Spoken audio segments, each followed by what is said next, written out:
Welcome to today's Parks and Recreation Advisory Committee meeting. Today is Wednesday, April 10th, 2024. The approximate time is 5:41. And I'd like to call this meeting to order. We can go ahead and please stand for the Pledge of Allegiance. Last one again here, we'll lead. I pledge allegiance to the flag of the United States of America and to the republic for which it stands, one nation, under God, indivisible, with liberty and justice for all. Thank you. Proceed with bullet point 3, roll call. The mayor's appointment is vacant. District 1, Mr. Luis Ramirez, not present. District 2, vacant. District 3, myself, Victor Vasquez. District 4, Mr. Rafael Martinez. Present. District 5, Mr. Joe Barron, not present. District 6, Mr. Ruben Basan. Present. District 7, Mr. Salvador Hernandez. Present. And District 8, Mr. Francisco Javier Diaz. Present. We have a quorum. Thank you, Mr. Chair. I make a motion we approve the minutes for the meeting of November 15th, 2023. There's a motion. I'll second, since I was present at that meeting. We're at this time reviewing the minutes. There's a motion and a second. All in favor? Aye. None, motion carries. Coach Gomez? Okay, I have to stand up because I don't have that to talk to you now. Good afternoon, everyone. Welcome to our Parks Board meeting. I know we have a lot of new faces, and that's good. Welcome again. We've had some. We haven't met the last couple of months because we got new members came in and come out, so we finally looked like we got everybody in. I wanna introduce my staff so you can put some faces and know what everybody's role is. We are a big department, just to listen up for you new members. We're the third biggest department in the city, after Public Works and Utilities. Okay, we have close to about 250 employees.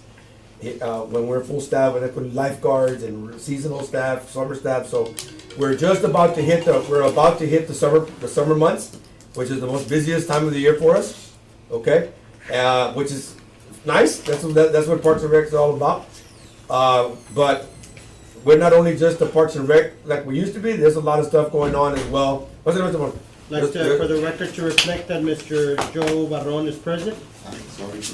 And there's a lot of now that this department has grown in different branches now.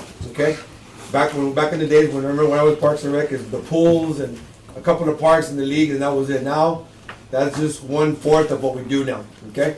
Let me introduce my staff for you people that are new, and then we're gonna go ahead and continue with the meeting. Assistant Director, so we're broken into recreations and parks.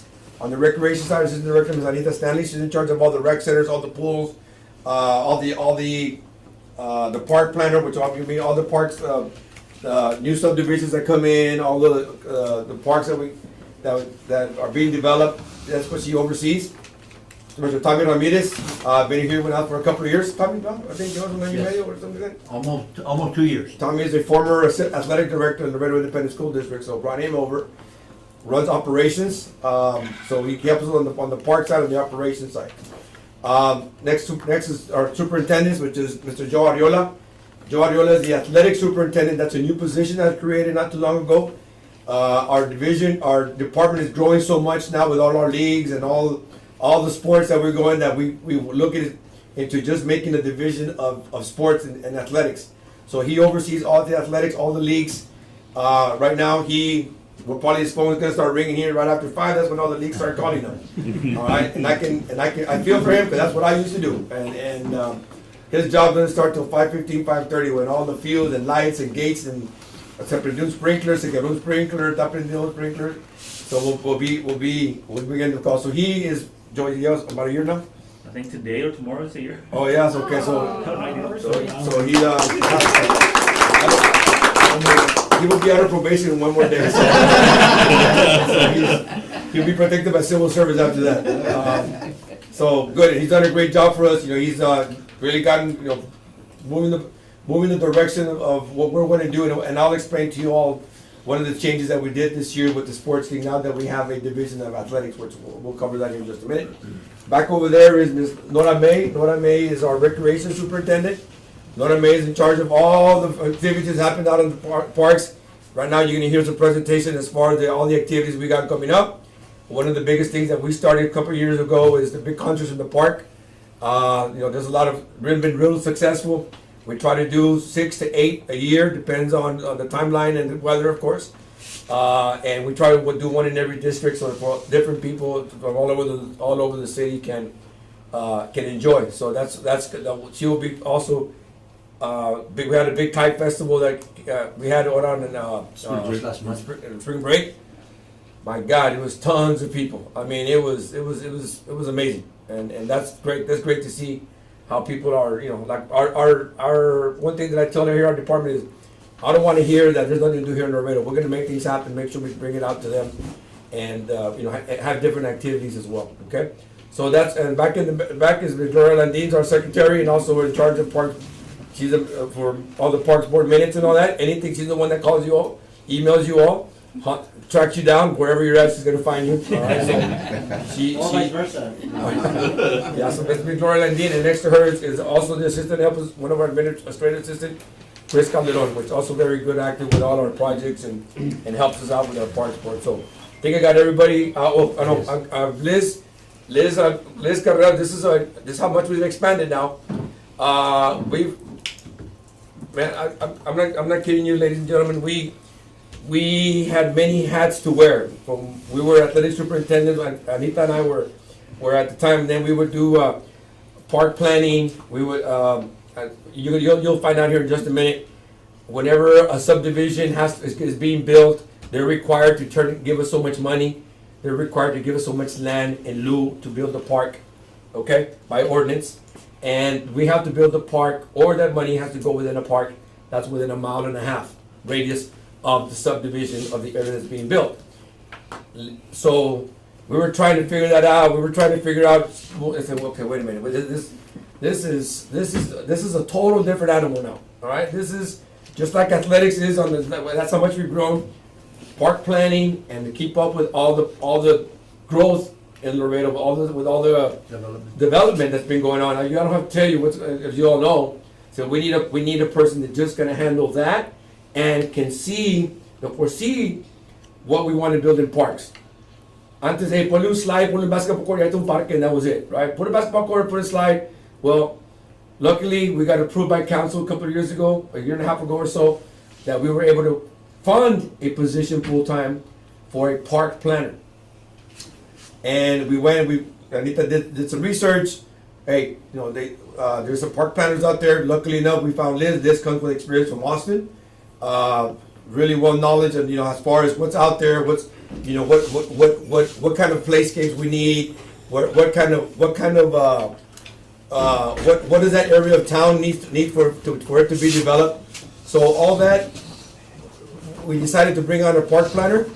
And Ms. Liz is now the official park planner, and thank goodness we have her, because that is a whole different animal. Thank you. That is a whole different animal as part of our division. So we're not the old little Parks and Rec department that was a couple of years back, right? That we just did tennis courts, swimming pools, and now now we have a lot of stuff going on, and I'm really proud of our staff. I'm going to tell you something that's challenging every day. There's never a dull moment in the department. Believe me, you want some excitement. There's always something going on here in our department, but that's what we signed up for, and you know, we're excited. Thank you for all being here. We want to keep you all informed. We want to meet more now regularly now. We apologize for not meeting late. We were trying to get everybody together. Now we do. So there's some things are catching up, and we want to keep you all informed. But remember, you all are the voice of your council members. If anything needs to be addressed, we ask you to talk to the council members and said, hey, this is what we talked about at the advisory committee. I think this will be good for Laredo. This will be good for, and we got to think about it as for the whole Laredo. Not just for our district or one district. I think we're here to represent the whole city of Laredo. Okay, and I'm gonna from economic development. Pardon me, your last name, Mr. Ortiz. Mr. Ortiz also joined us, he's from Economic Development Office there from downtown. All right, welcome Mr. Ortiz as well. So he is also city employee. Okay, I think we got Mr. Ramirez just walked in. Just for the record to reflect that Mr. Ramirez is present, all committee members are present. I'd also like to jump back real quick to public comments. Citizens must identify themselves to the committee chair, advise the committee chair of the intent to speak, and to be recognized during public comments prior to the start of the meeting. The comments should be delivered in a professional manner. No derogatory remarks will be permitted. There's no public comments that were identified, Coach. Okay. Well, thank you, Coach, and of course, the wonderful staff from the Parks Department, at least through the time that I've been here, and you know, it's been a few years now, and you all have been very helpful in answering our questions, answering our calls, our emails, even if they're a little past 5 at times, because you know we get those calls, so you all might encounter those issues, and we commend them for their work also that they do night and day with all the, not just the parks, but everything else that they're involved in doing. So good job to you all. Thank you, sir. Nothing further in bullet point 5. Bullet point 6, items discussion with possible action. We have bullet point number 1, discussion possible action on the selection and election of a chair or Vice of chair. a vice chair. I'm sorry, of a vice chair. Have recommendations for a vice chair. That's between y'all members. This where you all. Somebody needs to nominate. You all nominate a vice chair. someone. Whenever Mr. Vasquez can make it, so somebody can take over for that position. Well, Mr. Chair, do you recommend anybody that has been here for a couple? I know Mr. Barron, Mr. Ramirez, you all have been here, Mr. Martinez have been here for a while. You all would like to make that recommendation? Anybody that wants to nominate? Yeah, I'll take it. There's a motion on the floor by Mr. Ramirez to, Second. Motion and a second. All in favor? Aye. Aye. Any against? None. Motion carries. Mr. Mr. Barron, sorry. Yes. We'll have, now the vice chair of the Parks Committee will be Mr. Rafael Martinez. Thank you, guys. Thank you. Thank you, sir. Bullet point number 2, discussion possible action on fees for field and concession use. Let me go ahead and start it off, and then I will let Mr. Aviola take it from here. Let me just give you all a little history on this. So, as you know, we have tons of leagues, youth leagues, baseball, soccer, softball. Up to about a couple of years ago, I think Mr. Martinez, Mr. Vasquez was here, we started charging the leagues for the use for the players at $10 for a player, because for many years the leagues will use the fields free of charge, and it was eating up into our operating costs. You can imagine how much we pay for lights. You can imagine how much it is for the maintenance of the field. You can imagine how much it is for fixing bleachers, fixing benches, and all that. So council made a motion to maybe we should get a little fee. So we went up to council. We gave them 3 or 4 different proposals of what other cities do, and they decided to go ahead and charge the leagues $10 for every player. Now, granted, that's not even a drop in the bucket of what we spend. We're talking about, if correct me if I'm wrong, Anita, because Anita's the finance lady. We make about maybe $60,000 to $75,000 a year. Okay, just the lights itself, just on the lights itself, we spend about 300 or more. Is it just, Yeah. we pay about $350,000 a year just on electricity for lights. So that's just a drop in the bucket. Okay, so with that being said, we have now leagues what people are doing now. For you to have a league, you have to be a nonprofit. You have to be an affiliate of for example, Little League, Perfect Game. You have to meet 13, 14 different criteria so that you can get the fields free, or not free, so that you can use the field, right? And then you give us our roster, we got 100 kids times 10, that's how much you're gonna give us, $1,000 for the kid. So now what's happening is a lot of leagues, so to say, don't want to go through that route. They don't want to have a pony league. They don't want to have a Northwest league. They don't want to have a rec league.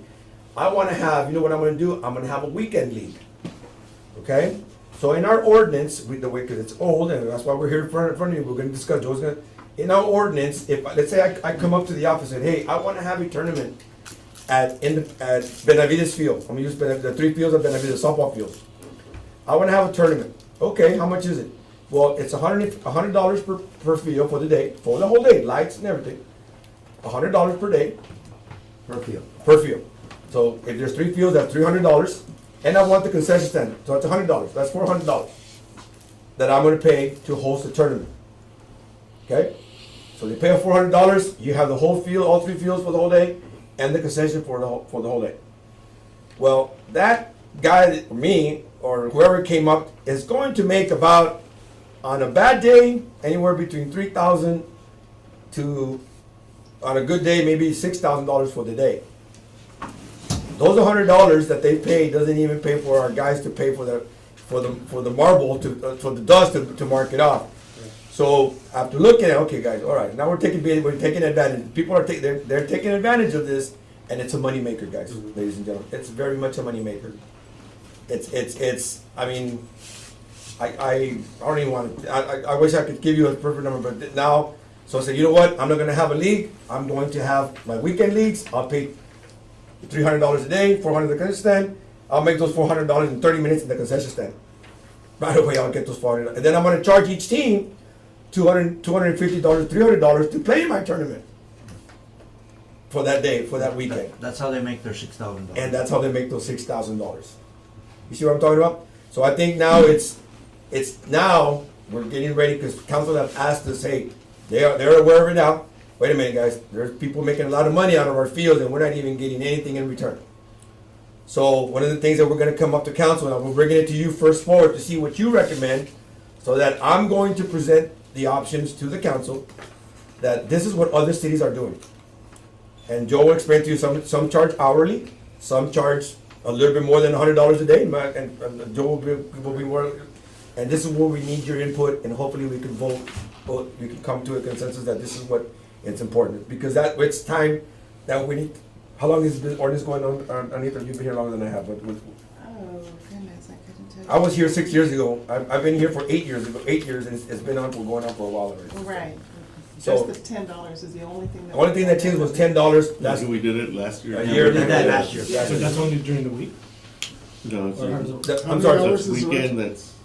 That's I'm sorry, it's just so I can understand. Okay. So what are they trying to circumvent by doing it on the weekend? they don't. You don't have to pay the league fee. You don't have to pay the league fee, and you don't have to go through all the process of being a nonprofit. You don't have So to. if you use it on the weekend, you don't have to go through all that? There's less regulation, basically. On the weekend, okay. On got it. weekends. How many hours? And they'll start at 8 till, they run till midnight, 11 o'clock at night. So who came up with a cheap price of $100? Well, that's That's been what in it's place always for a been. long That's time. been the That's the ordinance, ordinance. it's been in place for They a go long grandfather time. in. Well, when they that's what we're started. trying to And then address. once it's done, they clean up the whole place, or you have to? No, they- No. Oh, God. No, that's a thing. Is it like an Most of them Airbnb, don't. man? Yeah, and that's why, we're going to It's catch time. up. It's time. We're gonna get pushback, which I don't, but hey, it's gonna cost you a little bit. It's gonna cost now, just what other cities get, because for a $400, that doesn't make But the sense. Yeah, if I selling knew it to, was that cheap, I'll just throw a concert. Sure. Yeah, Yeah. right. and the selling to council is like, hey, they're making more money than you, so it's like, Was hey, that you know, $100 so it's for like- all day? It's Yeah, right. So that's why we come before you, because now it needs to change. And we need to, that way we can bring it before you all, present what Joe's gonna present to you, and then come up with a recommendation, because I wanna get this done already, I wanna get this done by no later than the summer. and the insurance for that?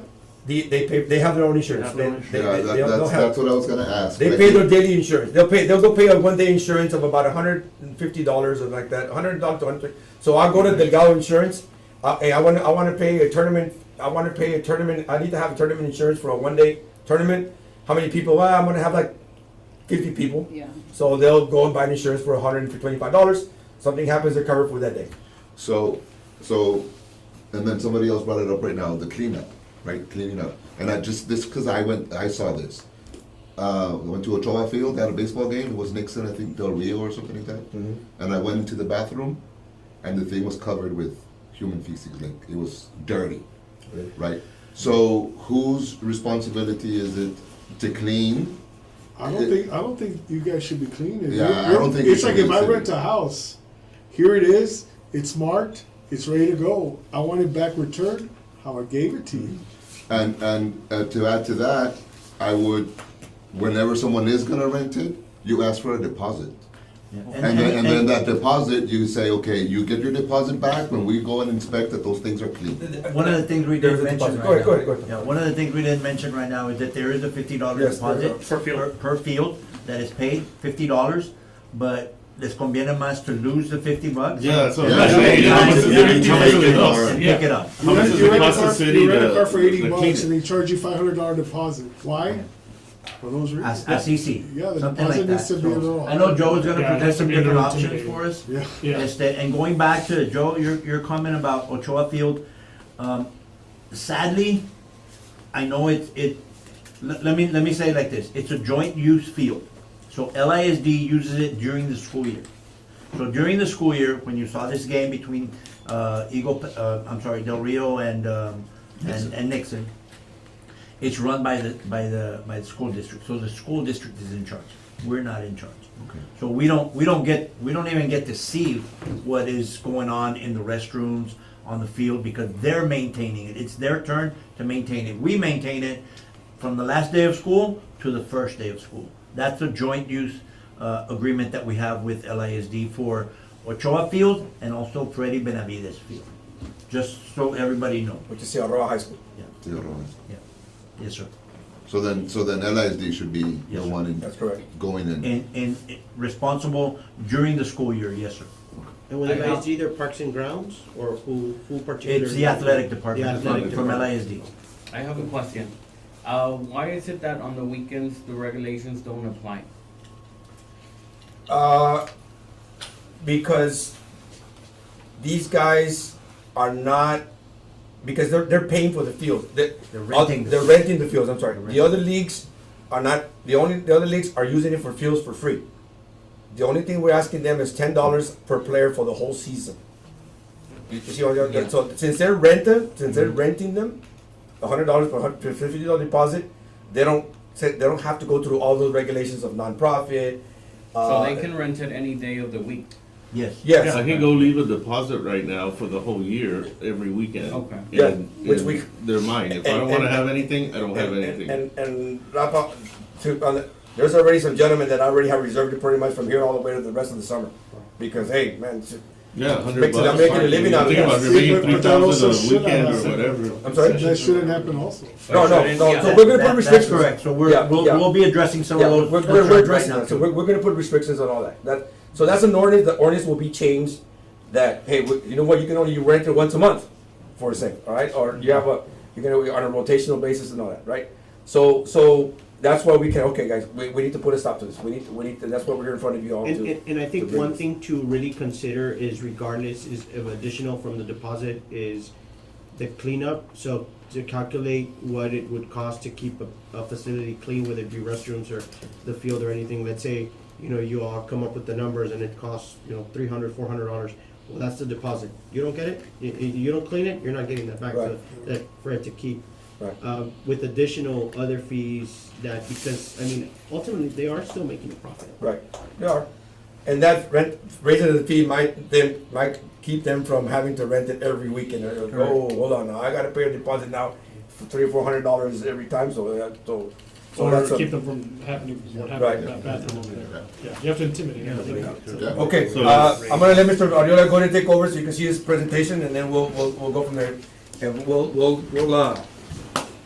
ahead. Well, yeah, it's been such a big problem for the city. Basically, now that we even have individuals now that are renting it have basically declared themselves a business now. They've registered themselves as a business because they're seeing the benefit of renting the fields and the profits they're making, basically. So that's one of the things that we're trying to, not prevent, because, I mean, and there's still gonna be people that are gonna be able to go ahead and rent it, and they're still gonna be making a profit, and not being so greedy like the people that we have right now that are renting it. But we wanna make sure, and we don't have all of our employees basically paying off for their rental of the fields and all that, leaving trash. I mean, we do charge $50 per field for the deposit, which, to be honest, it's also, like you mentioned, it's very little that we're charging. What else? They do pay around $700. It's just a correction. It's $150 per field, because $30 for lights. We do charge for the lights. $20 if they want the initial marking. It's up to them, or if they want to have someone to market. It's up to them. But if they want for us to market, $20, and it's also, to me, it's also very, very cheap on our part. It should be the cost of whatever it takes you to do it. Basically, because we do have, it's not only the marking, it's the dragging of the field, watering of the field, marking it, and we do need to have like at least 2-3 people in charge of that. And No, Joe, I have a question. I know that you said that you all mark the field that's putting the diamond, putting everything. If I do it and I use a cheaper product, does that damage the field? If somebody from the outside. Let's do it, say I say I'll go put the paint and I get spray paint and or I get something. Well, that's real easy. They just said this is the one you have to use on the field. Like I don't know if we Well, have some something guy- like that in play. Like because my thing is you can get the cheapest thing because you're gonna do it yourself, whereas you all use a superior product. Does that damage the fields? I mean, I'm not. Or don't even give them the option. Like Right. you all, You guys do charge it the and fee. include the price. Why give them the option? I think y'all should. Yeah, you can Maybe remove a not. lot of that kind of stuff. Yeah, just remove, instead of giving the, hey, you know what, you can save money if you do that. No, this is what it is, this is what you need to do, this is the way it's gonna be. No. Second. I mean, why give them the option? Yeah, because they're not gonna drag it, they're not gonna water it, they're just Yeah, gonna play as this. yeah, Yeah, 'cause they're you'll gonna- take care of it better. correct. So one of the main things we're also here, we're mentioning to you guys, so we can come into a conclusion that we can, or an agreement that what's the best for the fields, you know? So I also thank you for that. I mean, Let me mention a little bit something. So one of the bigger differences between a group that just rents the fields versus a group that has a league and spends a lot of time at those particular fields is a lot of the people that run the leagues spend a lot of time. They invest their time and energy in prepping the fields. They drag the fields, they mark the fields, they take care of their fields, they pick up trash. Take for example, over there in Northwest Baseball Field, Robert, Cuevas, ¿cómo se llama? Ricardo Cuevas. When I've been at Father Magnival Park, he is literally there almost every single day, during the day, dragging the field, working on the mound, pressing the mound, the home plate area, picking up trash, weed eating, so he does, and that's one of the persons that runs a league. So versus somebody that just rents the field, they're in and out. Right. They're just gonna use it and leave it alone. So they're not gonna really That's care. for a one-timer. Yeah, that's for those are the one-timers that we're talking about, the rentals. Yeah. just wanted to- So people that are renting are basically doing a business. Yeah. What happened to the people that wanna rent it to practice with their little league team? Do they get a shot at They get renting a it shot, as they well? get a shot. It's available. También for They get a that. shot. and they usually come in during the week to come and rent it and. Those are more during the week, those are more during the week. than After during- school program. Yeah. After- Yeah, 'cause, I mean, it's hard to have somewhere to practice, Right. right? And the majority of the kids that are in a league, they usually get the option to practice with their respective leagues. For example, Little League, they already have certain dates there in the calendar for them to go and practice. So can you do tiers? Like, you know how you have, like, there's 16 things you need to do. Well, you have nothing, this is the price. If you take care of, you like you said, you have other people that are taking care of doing all that, you're in this tier. So the first tier is the highest price for someone just coming in, but if you have people that have been consistent, been going, been doing good, they fall to another tier where the price could change, you know, because they're saying, we have guys that take care of the field, we have guys that do that, well, then they fall into a certain tier. But the first one, since they don't have anything, well, that's a high price. Yeah, they show that they're committed to taking Yeah. care of it, and somehow it's another tier. Well, how can I get to this price? Well, you gotta do all these things. So what we have here right now, sorry, but what we have right now, it's just the tournament fee, basically. This is what we charge for the tournament. We charge the 100 per day without lights, and the $50 deposit per field, $30 if they want to add lights, and $20 for the marking. And we also have the concession, and they pay $100 for the Dude, I concession. would rent that for just to have fun for by And- myself. Exactly, Like it's cheap, exactly. like And, cheaper than renting a little salon. Yeah, it sure is. and, I mean, and it's great, so you can go ahead and rent it, anyone. There's people that actually rent the field. If I knew that, I just would have have a done party that a long there. time ago. Wherever. So this is the current fees. This is what we have, field renter, like you were mentioning, they can still go and rent it, any time of the day if they wanna practice. We do have the $20 without lights per hour. So when you say per day, that is a 3 hour period, that is the whole day, 6 a.m. if I can get there all the way through the. I guess what are the times that we allow? There's- Is it like 12 midnight till Yeah. 11:15? Like, what are the times that? Within curfew hours. Within So when the curfew. park What- opens. I guess Up what are until the 11, hours? the curfew hours, it ends at 11. So And they it can, starts at what so time? they can use it at 8 in the morning all the way till Till 11. okay. So then And that's anyone the- that hasn't rented that field, can I use that field during that time? Like any other like citizen? No, you have the rental, you have the, you have basically, you have the field to you. They No, I'm need saying to if it's break- not rented, can I still show up and use the field? It's open to the community, yeah, it's open to the community. Okay. It's open to the community. But yeah, but we do have, the main concern is that the community's not taking advantage of it because now we have people renting it for the whole weekend, basically. All the time. That's kind of where. Yeah. And that's one of the things that, it's our concern, basically, that people are, like I said, they're already registering as a business, it's like they know the benefit of it. But what parts is it most happening at? You name it, Independence, Drayton, Benavides Complex. Wherever we have baseball fields, Yeah, softball and- fields at. And Yeah, then, cause Slaughter, they trash it all the time. Yeah. and we also have other people that do wanna come in, for example, we do have, NCS, as the Championship Sports, they're coming to Laredo, they wanna bring a tournament of, I think 70 to 80 teams, and they're bringing in teams from outside Laredo, and I mean, that's fine, it's gonna benefit with hotels, Pony, we also have a bunch of teams, they're bringing in people from different areas, and it's gonna benefit the city also with bringing in hotels and you name it. But we do have people from Laredo that, we only have 18 teams from Laredo, basically just making a profit out of it, and these people only come in once a year, Pony. So that's also one of the concerns that So they're it's getting just so used to rental it. for baseball, nothing else. Baseball, Baseball and softball, softball. Okay, baseball, but nothing else. softball. Someone says, I What rented about it for Lucha soccer? Libre. Is it? No, that's what I wanna Because know. it might just be cheaper, I mean, No, that's what I'm saying. Someone cannot come and say, we're gonna do wrestling on the baseball field. It's I'm just- asking now because these are real Yeah. important things. Because basically, yeah, it says that there's not, they're not able to play soccer in there, but we also have the concern with, we're getting into the soccer fields, also people are also making it a business in soccer now. They're seeing the benefits of the softball. I'm gonna rent Slaughter, the 3 fields, I'm gonna have. That's what I'm saying. So I teams. rented, can I put a Lucha Libre inside the baseball field? Like, is there a restriction? No, because it's, I mean, honestly, I don't think there's a restriction, That's Oh, what but so- we don't see it I as. don't know, but there needs to be. No, I'm saying like right now there isn't any Because restriction. we also have flag football playing in a multi-purpose, I mean, in soccer they use it as a multi-purpose, we have flag football, we have so many people just going and using it for, I guess the best thing to do that is just have a list of allowable yeah. sports, and then a list of what they can do, right? Like, if it's not one of these, you can't rent. But my concern is that you're playing soccer on a baseball field, and let's say I rent it and it's rented for a baseball field. I've seen, Yeah. well, we've seen where the NFL fields and the baseball fields, but they don't put the, They'll tear it up pretty good. they don't put the diamond on there during the football. Like I'm saying, how is that the liability on the insurance? I know that they must have insurance, but if they don't have insurance, Yeah, the but city. it's not recommended to play soccer on baseball. And then we do have signs, in the softball, baseball, where it says no soccer, allowed. And to Lou's point, I mean, I think that that's something that obviously, because, you know, just legally is like, hey, you're letting them know, hey, these are the restrictions, and you're renting it for baseball, either baseball or softball, that's what you need to play. You're renting that field particularly for that. If not, I mean, you're gonna have either a concert, a lucha Yeah, event, whatever. or gender reveal, something in there which is not suitable for it, and it's like, hey, when, once all of this is finalized, I think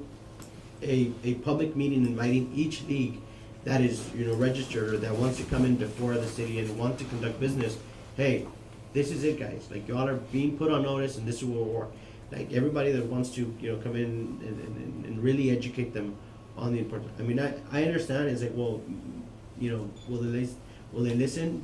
But at least it's like, hey, we had this public workshop to Yeah. educate all the leagues, and you know, informing them of all these things, fees, restrictions. Yeah, no one likes change, you know, but I Yeah. think the tiers will help. Because the city council, well, that's not, no, we have different tiers.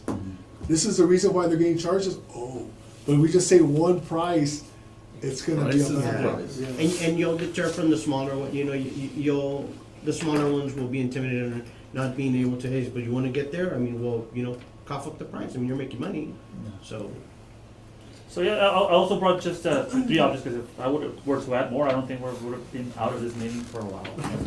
No, yeah, but the But way you it know, for, in answer to your question with regard to using the parks, we've got green space rentals. So if somebody wants to have an event, see, that's something good that we need to know Lucha Libre. too, so we can push Right. that. Just raise the price on whatever price you have now, because that's ridiculous. Because I've always, say like the park in downtown where Elisa did her thing, is that Uh-huh. rentable?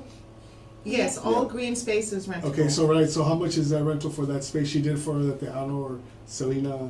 It's $200. 150 plus 50, $200. You see, I could bring DJs down. Yeah. Yes. I already have the parking, like, it's, yeah, cause I was just like, man, this is nice for a concert. If I knew that was a price, well, shoot. I would tell Gino, do your Pride Fest down there, don't do it on the street. It's cheaper. Okay. Yeah. Now you know about Well, the green space. hopefully it was cheaper, now we're about to fix that. No, but that's what I'm saying, like salons did, they're like Yeah. 1,800. But Lou, to your point, what do salons give you? Hey, you're only here from 3 to 6, Yeah. clean up Exactly. and. And it's like, deposit oh, and- you want the chairs and tables? This how much? Oh, you want this? This is what it's gonna cost. So like, if the park to say this is the green space, you want a stage, we're gonna charge you this. If you want chairs, if you want guys walking around, I mean, I would like the package. I'd be like, that's what I need. All I have to worry about is bringing sound and the DJ, And and, you know what, I would rent it. 4 or 5 hours, 6 hours, I mean, Yeah. this is where we rely on your expertise, Expertise, coaches. coaches, like- Coaches, what is a feasible time? Because a then you tournament. can go $50 after the hour, and then here you are still making this So, like. so normally, something? first game starts at 8 in the morning, Mhm. and if we follow our city ordinance, the last game cannot finish by 11 o'clock at night. But the average tournament, how long does it last? Oh, a day? Or A professional? Yeah, Oh, tournament. normally the tournaments are Thursday, Friday, Saturday. Or, No, no. or How Friday, long do they last per in day? time.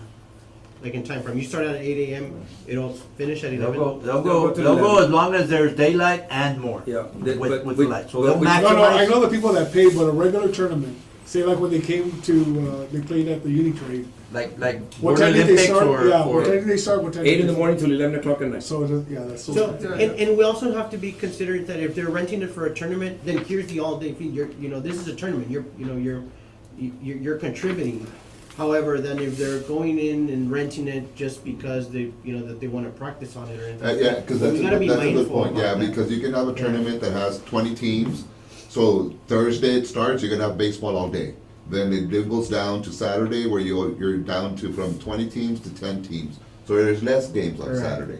So yeah, Sunday championship day, you have 5 In the teams morning, playing yeah. and they're done by noon, right? Correct. But if you have something like that, right, where, so there should I just be, want to practice, and then that they just rent it for Yeah. that day. Well, okay, then you're renting it for 4 or 5 hours at this price. If you go over, it's $50 every hour. And so now another question is, I don't know who brought it up, is security. Do these guys need to have a cop there while they're having a tournament? Because I've seen some tournaments or some basketball games where the parents go out and se están agarrando golpes. Yeah.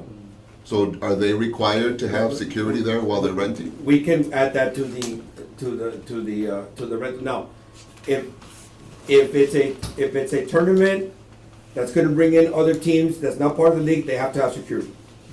They have to have security. So you do give insurance requirements, right? Yes. Like when I do construction, like, hey, you have to have $1 million.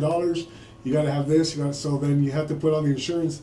They got to have The city and online security, right. off duty or Just certified police officer. yeah.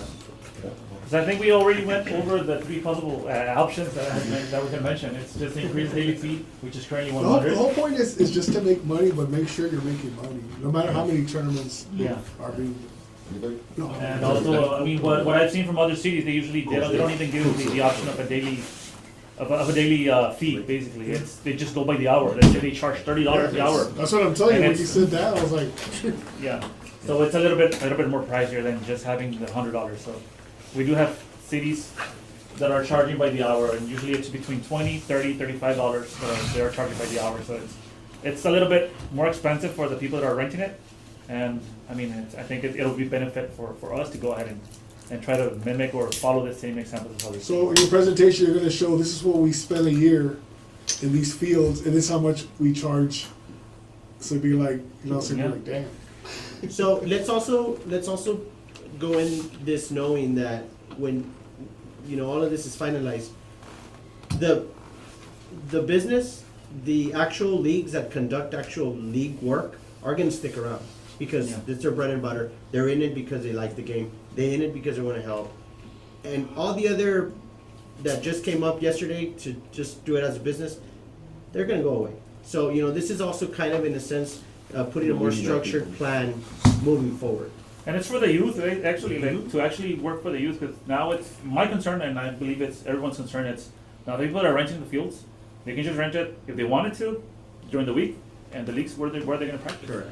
I mean, But another thing is, The opponent. you start charging more, just be ready for phone calls if the field isn't to a certain standard. Yeah, in prime Right, shape. so, yeah. so you're gonna have Correct. both things, right?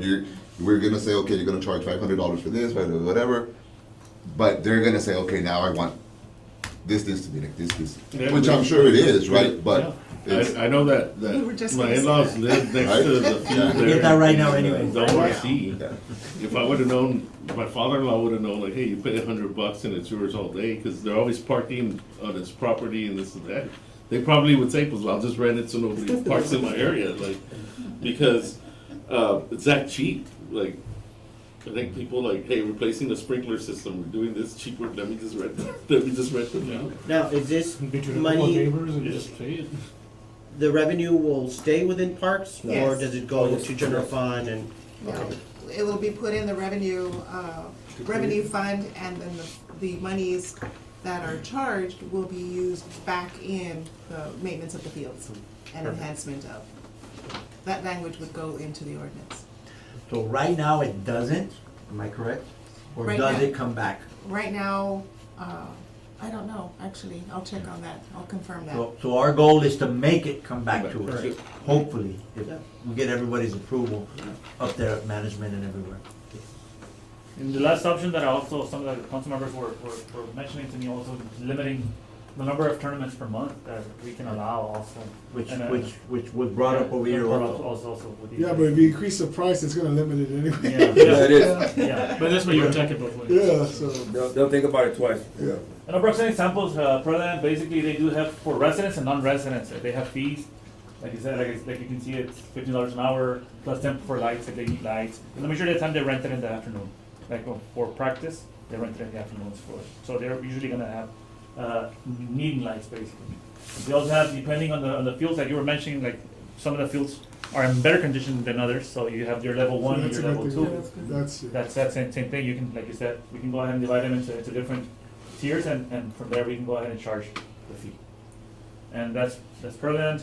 We also have San Marcos, Texas, they actually just rent by the hour, same thing, it's just, they have adults, 26 per hour, and lights, 19 extra, so that's, and do you have from them Adult fields. what they offer and what they don't offer? they offer, the majority, I called them, and I should have added them, they Yeah. offer that, the majority of them, they have artificial turf, so it's already lined.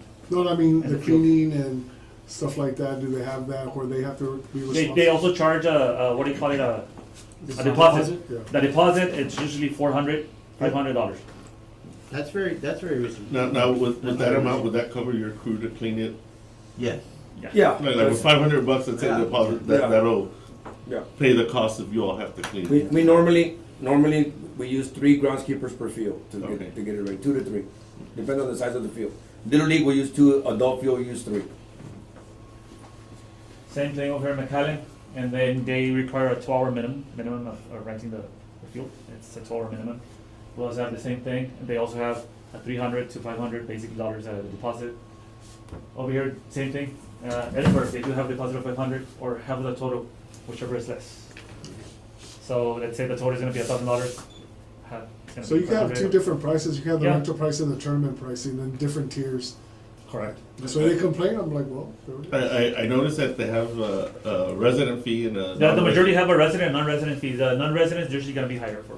But I'm saying that who would be qualified as a non-resident? Like if somebody Someone from out of town wants to come do a tournament here in Laredo, you know, organize Yeah. tournament, then What's the proof that I'm a resident or not? Like, what do you? I guess yeah, like. cause I could be That's a from good here, question. hire everybody from Then the like, how do you show the proof that? That's a good Because let's say my brother lives here in town. Well, Yeah. here's the There you proof go. that he lives in Laredo. Yeah, that's, Yeah, but the majority didn't have it like that for residents and non-residents. Well, that's what I'm saying, just to call and ask them, how do you We determine? need to do that, yeah, we need to Yeah, find you are- out Well, I'll exactly go how ahead and they, call them how tomorrow they as do well. that. That you all are Or familiar just go up with? to Cali and be like, hey, man, teach me. No, and we are in the TAF, what do you call it, an Yes. association. I just met with them yesterday, or the day before yesterday, I went over there. And I'll talk to them and I'll get that information for you guys. That you all are familiar with right now, at this time, or within the last few years, how many out-of-town residents or out-of-town leagues have come and actually want to host a tournament here or an event? I would probably say, probably Pony and U Triple SA, maybe there's like, maybe like three organizations that have come and inquired to have, about having hosting tournaments here. We don't have the facilities to have those kind of tournaments that they want. Correct. Yeah. Yes. Wait till we talk about this. But Jay, quick question. So the Pony League, don't they have an affiliate here? Yeah. So they get a resident or non-resident No, charge? we don't have a resident or resident, we just Okay, have one. then you just- Yeah, okay. for us, we don't have one. Got it. We don't have one to say, like, we don't have it. But yeah, I've noticed the majority of the city, they usually charge by the hour, they don't charge. It looks like they charge, the majority that we see, they charge by the hour. Yeah, the majority. I mean, And guess they are- what, now you're gonna condense your tournament, hey, I gotta start at 8 and I gotta better finish by 6, boys, because the meter's running, you know, so. Chiflamos mucho. Yeah. Yep. And San Antonio, I also called them yesterday, they also have $16 to $25 basically, that's what they told me, $16 to $25 for residents and non-residents basically. And it is a big difference, I don't know why it's a big difference for non-residents, and like you said, I don't know how they determine Well, whether I they're. mean, when I go play golf in San Antonio, if you're a resident, you have to show your ID, you pay $25 at Cedar Creek. But I'm not resident, I gotta pay $35 for the green fees. If I go With by your my ID. accent, if I go by your accent. The range, okay, that's it. So we're charging $100 per day, and they can be there from 8 a.m. to To 11 p.m. 11 p.m. That's $6 an hour, $6.66 something like that. That's what they mean. So it was just, and they're charging in other cities between 16 and 25 An hour. an hour. So at You're 11, not going to at deter a lot of people. 15 And I hours, put in, and at also 15 hours, at something $30, financial. $450. I put a little bit of information on some of the tournaments that I've seen they've had. I mean, I've seen them have a minimum of 12 teams to a maximum of 26 teams. And I went in and I was nice to them, putting the $200 minimum, because usually charge $250 to $350. So current fees to rent the Benavides complex right now it's $700, including the concession stand, $450 for the fields, marking and lights, $150 deposit, which is $50 per field, and $100 for the concessions, which is honestly it's nothing, $700. Tournament managers, the people that are creating the tournaments, they'll be making an average of $6,500 minus the $700, and the price they give, honestly, sometimes they just give a bat, and I know, or 2 bats basically to the people that win the tournament, and a bat it's actually can be anywhere between 100 to 400 depending on the bat that is, you know, the quality of the bat and everything. But they are making anywhere between 1,800 to 5,200, like basically not counting the concession stand, not counting that they can also charge an entry fee At the gate. at the gate. Yeah, they can also charge that. They also charge for home runs. They charge for bumps, basically where they're allowing other people from different divisions to be able to. That's softball, that's adult Yeah, softball. that's adult softball. So they are charging for baseballs. They are charging even bats. They sell them for that. They have to buy their basically the manager's baseball. Potentially over $20,000 So a month. And imagine a tournament every week, or at least 2 tournaments A month. a month. I mean, they're banking, honestly, they're banking, and that's why now they've seen the benefit and they're actually registering as a business. But let's look at the other ones, don't get me wrong. You're making 4,000, but dealing with all those people. Yeah. Yeah, It's- that, it, you- at Yeah. the end, 4,000 still not like worth it. Juice not worth the squeeze. but some people have really made it a Master. science already. Like they're really good at it. They've got the connections already. They've been in it in a while. And that's So- who we need to keep, coach. The people that are actually Yeah. in it, knowing that it's like, hey, because once this goes in place, all the other ones that are just doing it, come up with a business, you know, it's not. Yeah, just like Just- one just- coffee shop opens, 40 open up in Laredo. Just to give you a number, that you did it, All I of a did. sudden, Sushi. If they use the field 16 hours at $25 an hour, that's $400 a field. There you go. That's $400 a field. So it should using just it be like, it's from 400 bucks. from and 8 in the morning leave early. to 11 o'clock at night. If they charge $25 an hour, it's $400 per field. It translates to that. It translates to $400 per field. Yeah. So now I want to use all three of Benavides. Okay, I gotta pay $1,200 now. Yeah. Now, the question I have is, the rental, the fee, what is the cost of the maintenance of the, like, it's peanut, like, if you look at it, like, We, $400 a field, like, that- the actual maintenance of Rafa, let me water. just clarify. Whenever, like, when these tournaments are going on, we don't have staff there the whole time. We just leave the field ready, fixed, pintado, and we're out of there. We line it early in the morning. We drag it, line it, water it, make it look perfect. It's good, and then we step away. But we We gotta come back and clean. we have to come back and clean. We Yeah. have to come back and clean, pick up trash, and do all of that, and then line it again the following morning. So this tournament might supposed to be extra for them because we're already paying taxes to take care of the parks. This should be extra money, extra for them. The money that we pay through taxes shouldn't be paying Correct. to keep this To keep- tournament and yeah. stuff alive. So all that money they should be making should be extra for them. Do we know when that $100 fee was set? What year? I think last year we did, didn't we do it? Mayor Angelo No, no, Tangelo. No, no, It had to have been. it was in an Jeez, ordinance man. from the 90s, right? It was a I'm thinking 20, 30 years ago. Yeah, dude. Okay, so we're gonna have to look at That's some what I'm inflation thinking. rates and. But again, I'm not sure. I totally dropped the ball by not checking out. But that was low then. I'm It's interested. still low, you know, that was low then. It's still low. I mean, we can just compare with what other cities are. Just so we can have something to present. You know what? We're gonna get that response to you as soon as we find it. We'll email you guys. To I Gloria. think Ms. Landine just mentioned it might have been around 2008. Well, that was the last ordinance, no? No, The park ordinance? no, that was a parkland dedication Oh, ordinance. the parkland dedication. That was close. You were close, Yes. a very important So- one, another one. But it's not recent, in other words. It's- No. No, it's, Yeah, it's No not. matter Yeah. what, no matter what, you guys are losing money, and For sure. no city council So- member should be against. Correct. And that's basically No, what we're looking for and support. we know that, But that even the we're price you gonna give get should be, support on this. this is what it is. Now, the deposit would cover what? It's just The basically- maintenance The, of the field? the cleanup more than Cleanup? anything. More the cleanup. The cleanup more than anything. And The it next should- question is concession stands. Do they have fridges? Or everybody brings their own hieleras? Like, what else needs to be, like, concession stand wise? I guess if I rent the concession stand, what's in there? So- Is there a so grill in Some there? Is there- concessions are gonna have ice makers. Yeah. Some concessions are gonna have refrigerators, but some are not. That's what he I'll said. be honest with you. There'll be The different tiers. prices Yes. depending Yeah, on the tiers. depending on Yeah. location. I think the three things to Because if those might, I don't know, I mean, I don't Think even about how want much to will you add save on ice? a little bit more, right? Like a little bit more, because those Yeah. are pricey items, right? The hieleras, the ice Yeah. makers. If I'm gonna go rent, no lo voy a cuidar como si es mío, Yeah. And- right? And that's those are exactly right. those are high dollar We items, know correct? that, yes, sir. Right? Yeah. I mean, so if you have a concession stand that has an AC and that has hielera, ice makers, you might wanna ask a little bit more for a That's deposit. a good point. And you know, to consider is the cost is at least three main points. One of your biggest costs was electricity. You know, so it's like, all right, well, you know, you have to keep the lights on if obviously if it's not Yes. daylight. Hey, if it's That's a night, good point, you know, right. if it's after 4 p.m. that they're gonna require light, you know, you want to get into that is that it So might it's cost a 20 little bucks bit more. per, sorry, it's 20 bucks per field, right? For what? For the 20 lights. bucks for that field per hour, Yes. 20 bucks for that field per Right. hour? Yeah. 20, okay.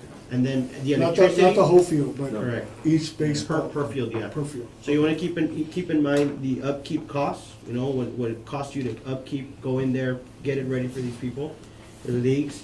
How much it costs you to clean it after they're done, and then the electricity costs. that is like, hey, you know, you're using one field and the lights were on for at least 4 or 5 hours. During the day, I mean, it might just be cheaper if you're renting it during the day, which is fine because the electricity doesn't have to be on. So, you know, just things that are to be considered. I would support the recommendation by Luis on his tier system, that, you know, something that it can be reasonable. Would you want for us to leave from here making a vote or recommendation as to how you want to proceed? Or what would be the requested recommendation that you ask from the I board? would like some input and probably option 1, option 2, at least, so that when we go up there, when I go up there, I said, look, this is on the recommendation. This is not something that we got out of our. We just came up with this. This was presented to the board, and this is what they recommend, right? And then that's when I have a little bit more to stand on that we can do. This is a little bit more to ask for, but I would like to know, Benavides Field, how much electricity is spent per year? That other small field, because we have that. you have that, because maybe that $20 an hour ain't enough. It's all For right. the big field, it needs to be at $50 an hour. In that small field, you know what, we just need $10 an hour, electricity's not that bad. Right. So that's, Well, for example, I'm gonna give you an example. So there's 2 fields at Independence. Independence over here at the park. They're small fields, 200 feet. Yet we have 3 fields at Benavides. There's only 2 light poles in each field, so it's not the same use as Benavides. That's what we're talking about tiers. yeah. It's a youth field, it's an adult field. It takes less maintenance to take care of this one than take care of this one. Yeah. You see what I'm talking about? So we would have to classify. We would have to classify a tier 1 being all the adult fields, that have, how much would that would be, and then a tier 2, these are the fields that fall under tier 2. Under tier 1, just for saying, I'm just gonna throw a number out there. Under tier 1, all these fields will be charged at $25 an hour, all right, $25 an hour plus $20 of light, okay? And we'll classify the fields that we're talking about. Tier 2, which is the smaller fields, these are $20 of rental an hour plus $15 of an hour for light. You see what I'm talking about? So now we have, so that, I think, Lou, this is kind of what you're talking about as far as your tier is concerned. Right. And maintenance wise, we identify, well, yeah, we don't take too much time with these tier 2, but we do take a lot of time on tier 1s. And this is what we have, we can raise the rate, so we won't have just one flat rate for the whole thing. So you can't afford that. Just to kind of help out as well and make it fair. Ms. Stanley? Does that sound about right? Yeah. I think that sounds good. Ms. Stanley earlier brought up the point about the 300,000 on electricity for parts, right? But was that for the fields or No, for it's the collective. regular? It's That's for all the parks in entire. general, like the Correct. playground area and all of that, right? Right. So, okay. One of the things that we were talking about, because I know that Coach was asking earlier, is that, you know, to perhaps see if they can segregate the fields so that we can actually get and identify. Correct. Well, That would be, yeah. You know what, That you would know be what, I'm ideal. sorry, and I got the mistake. One thing they do break it down for us is the use of the water. Which water consumption uses more fuel? And that one, we always get reported, hey, this fuel's been using so much water, so we got, that we can break down as well. Eso sí, the light, no, I apologize for that. But, I mean, Would that be through a separate, through a separate meter with the Yeah. light, or, is that something that? I would think one field has a meter. yeah, we could just have to go back and look at the meters, I would think. And, Yeah, and it's safer that you all go that route now, because then if they come back, you're like, hey, pues you're charging me $20 for electricity, like, hey, pues it's how much that field is used. And it's like, instead of having the general, general expense. What is your all's committee looking at? Hourly? Is that more, make more I sense? guess Or- maybe we can go around the table and everyone, because I know I was writing down notes, I saw everyone writing notes, maybe have each, I would support a tier system as Mr. Ramirez recommended, and we also have to be considered whether hourly is it something that I think a tier system and a tournament package. correct. So, you know what, I'm gonna do this, I'm gonna rent it for 8 hours a day, I'm good. No, I want the whole tournament. Thursday, Friday, Saturday, Sunday, this is the price. And all this stuff comes through. So they have a choice if they wanna rent it hourly or they want the whole tournament package where everything Because is. even the tournament package can have its own tiers. Yeah. yeah. And we work with them on that, you know, that is like, hey, because why, ultimately, we wanna push the tournaments are going on, you know? Of course, they need to practice, they need to do, you know, they need to do all these things. Hey, if you're gonna rent it just to practice, hey, you're 4 or 5 hours, that's it, vámonos. Yeah, You know, that's what I'm it's like, saying. you're gonna be there all day. No, and people, when they rent it to practice, honestly, they're usually there for an hour or two, honestly. But they have a choice. They're like, Yeah, you know, yeah. I'm gonna have a tournament, but I'm only gonna have it from 8 to 12. But you got, I want my tournament after that. I'm gonna come from 3 to, Yeah. you know, different people, because now they're gonna minimize their time use. But then someone says, I want to have a tournament. I don't know how many hours. I just want the days.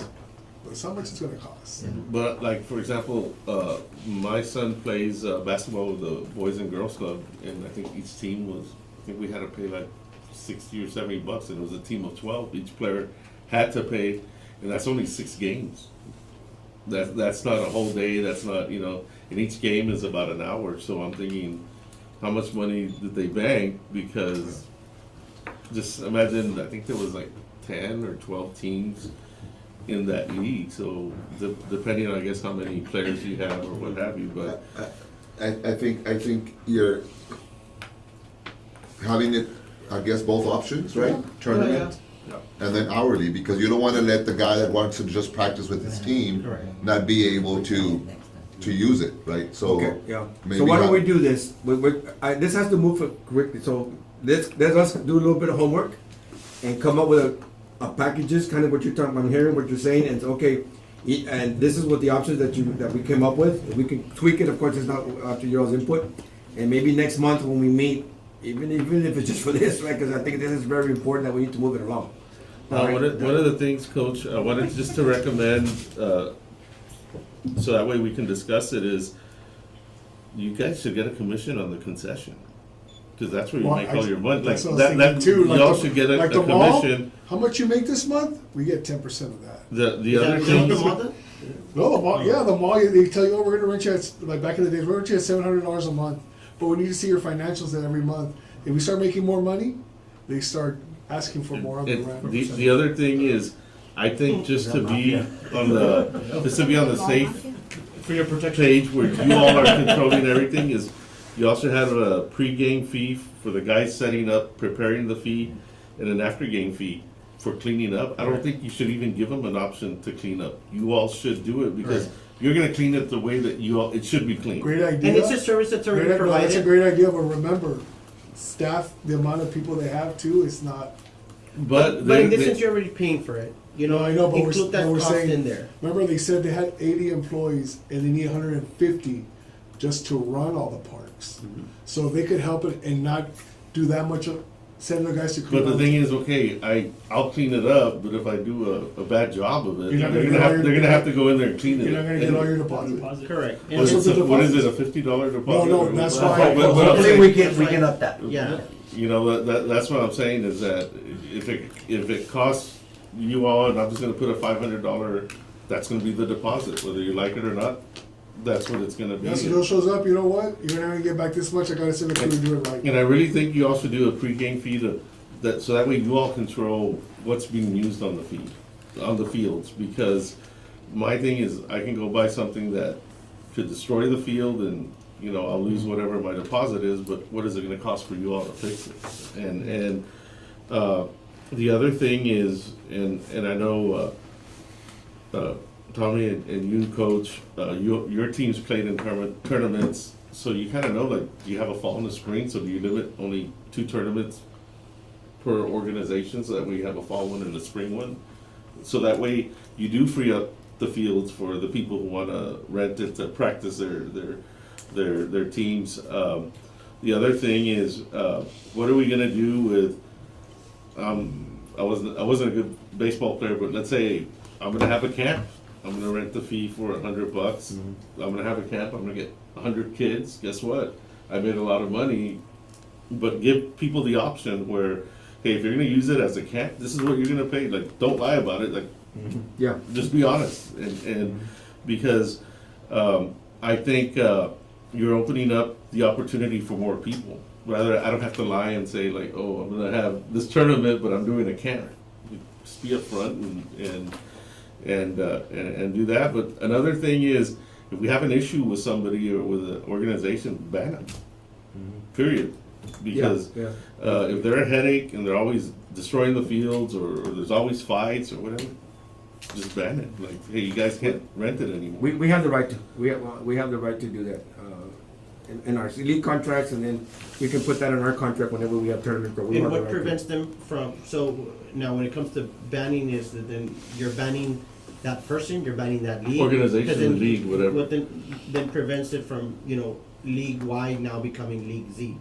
Oh, we're rebranded, we're Because Changing their name. Yeah, but all you gotta do is, okay, well, it's Tommy Ramita, like, Yeah. he's the one running this one, well, Okay. that's, we gotta keep an But eye you on. can But I also go just- in and I hide behind him, entiendes, and I let him go pay the fees and do all of that. And that, I think, with Mr. Vazquez. So it's just something that it just has to be, very included on there, on that fine print. I'll ask the committee, maybe we can have a recommendation to, if there's a motion for a specific, I would say, Mr. Chair, let staff go back with our input, then we'll make a recommendation, just because we got all our ideas out. And, let them come up with a proposal. I think we should make a recommendation whether we want it hourly or maybe do one proposal for hourly. We'll one give you a couple of for day. proposals, we'll Yeah. give you a couple of options. And I would recommend Three narrowing it options. down to Two? Okay. options, And- just because if you give me 5 options, we're gonna I be agree. here I and forever. personally, let it be known that I'll support Mr. Ramirez's recommendation as to going with the tier system, which Yeah. is something, we also want to make it accessible and at the same time, that they are able to understand. That they're able to kind of see that we're not anti-league, but we're also anti them making a profit off the city in a drastic way. Obviously all these things cost. You want to go rent the LEA, Yeah, those The costs. saves are- Now, remember a when unit they trade, all always these remember when things. they, But when I they think- complain about money, they'll be like, no, you have the 14 things you need to do and it's free. Correct. So I mean, Yeah. no one's stopping them from getting their stuff done correctly to not pay anything. So there should, if there's a complaint about money, well then do these 14 things. I mean, And I think the we- city has to lay law, dude, and that's it. And I think each, they do it on everything else, but- proposal should have a You're tier trying- system. Like in the tier Right, like system. the hourly one, or the tournament one, the rental, and I do like the idea of dividing it depending on what the expense is on, utilities. Yeah, Because that is because what I was gonna say first, and I completely didn't do it, was, that if we're gonna get that specific, we're gonna have to have a cost sheet, a price sheet for each individual park. Yeah, that'd be good for And you that's guys. gonna be taking forever. So that's why I like the section, like the 1 and then 2 for the, The big for field, the, the small field. for the big parks and the smaller ones. Mm-hmm. It just makes it a lot more manageable, I was You're gonna gonna- add that I think we should make a suggestion where in the tier system, only tournaments and camps can be played on like tier 1 because what's gonna stop them from like just renting out like the cheaper fields. And then the people that want to actually use it, they're gonna have to rent like the more expensive ones. Yeah. So we make it a requirement that like they have to, if you want to host a camp, you want to host a tournament, it's gonna be in the tier 1. And the city like can make more money and also like we put more effort in like maintaining like the actual property. Yeah, that sounds a great idea. But we can't have adults going to play in a small field anymore. Yeah. Right. So that would limit that, I think. So those are your restrictions. Yeah. Yeah. And then, Yeah, but just I just so have we a can- question. Do you get more participants on the weekend or, like, let's say, cause I know that, the weekend was, you're off from work, so you get more participation compared Tournaments is a to, big deal during the compared to weekend, yes, having sir. it, so maybe charge higher for the weekend rate. Yeah. I mean, any hotel you go to, any club, Yeah. you play golf at, it's Yeah. higher on Friday, Saturday, Friday, Sunday, Saturday, and Monday. Sunday. Like, everywhere you go, it's higher on the Right, weekend. that could be an option as well. I, Oh, go ahead, I'd also like to have, I know that you have expressed a specific deadline maybe by the summer. Is our regular scheduled meeting in May, is that too late? Would you think that something sooner would be So- feasible or? like a call. Special okay. call meeting. Yeah, I mean, we can have a Um, special meeting on just for this and have this on the agenda. There's at staff correct member, there's 2, maybe 3 council members that are very adamant now about with city manager that this needs to change, it needs to change, it needs to change. okay? And, is that right? About 2 to 3? Yeah. Three. About At 3, least 3. at least 3. And they wanna change it like as soon as possible. The only thing is that you have to remember, this does not open overnight.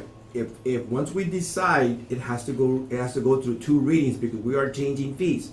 So that means it has to go through 1 city council meeting as an introductory, and then it has to go 2 weeks later, it has to go into another meeting as a final reading.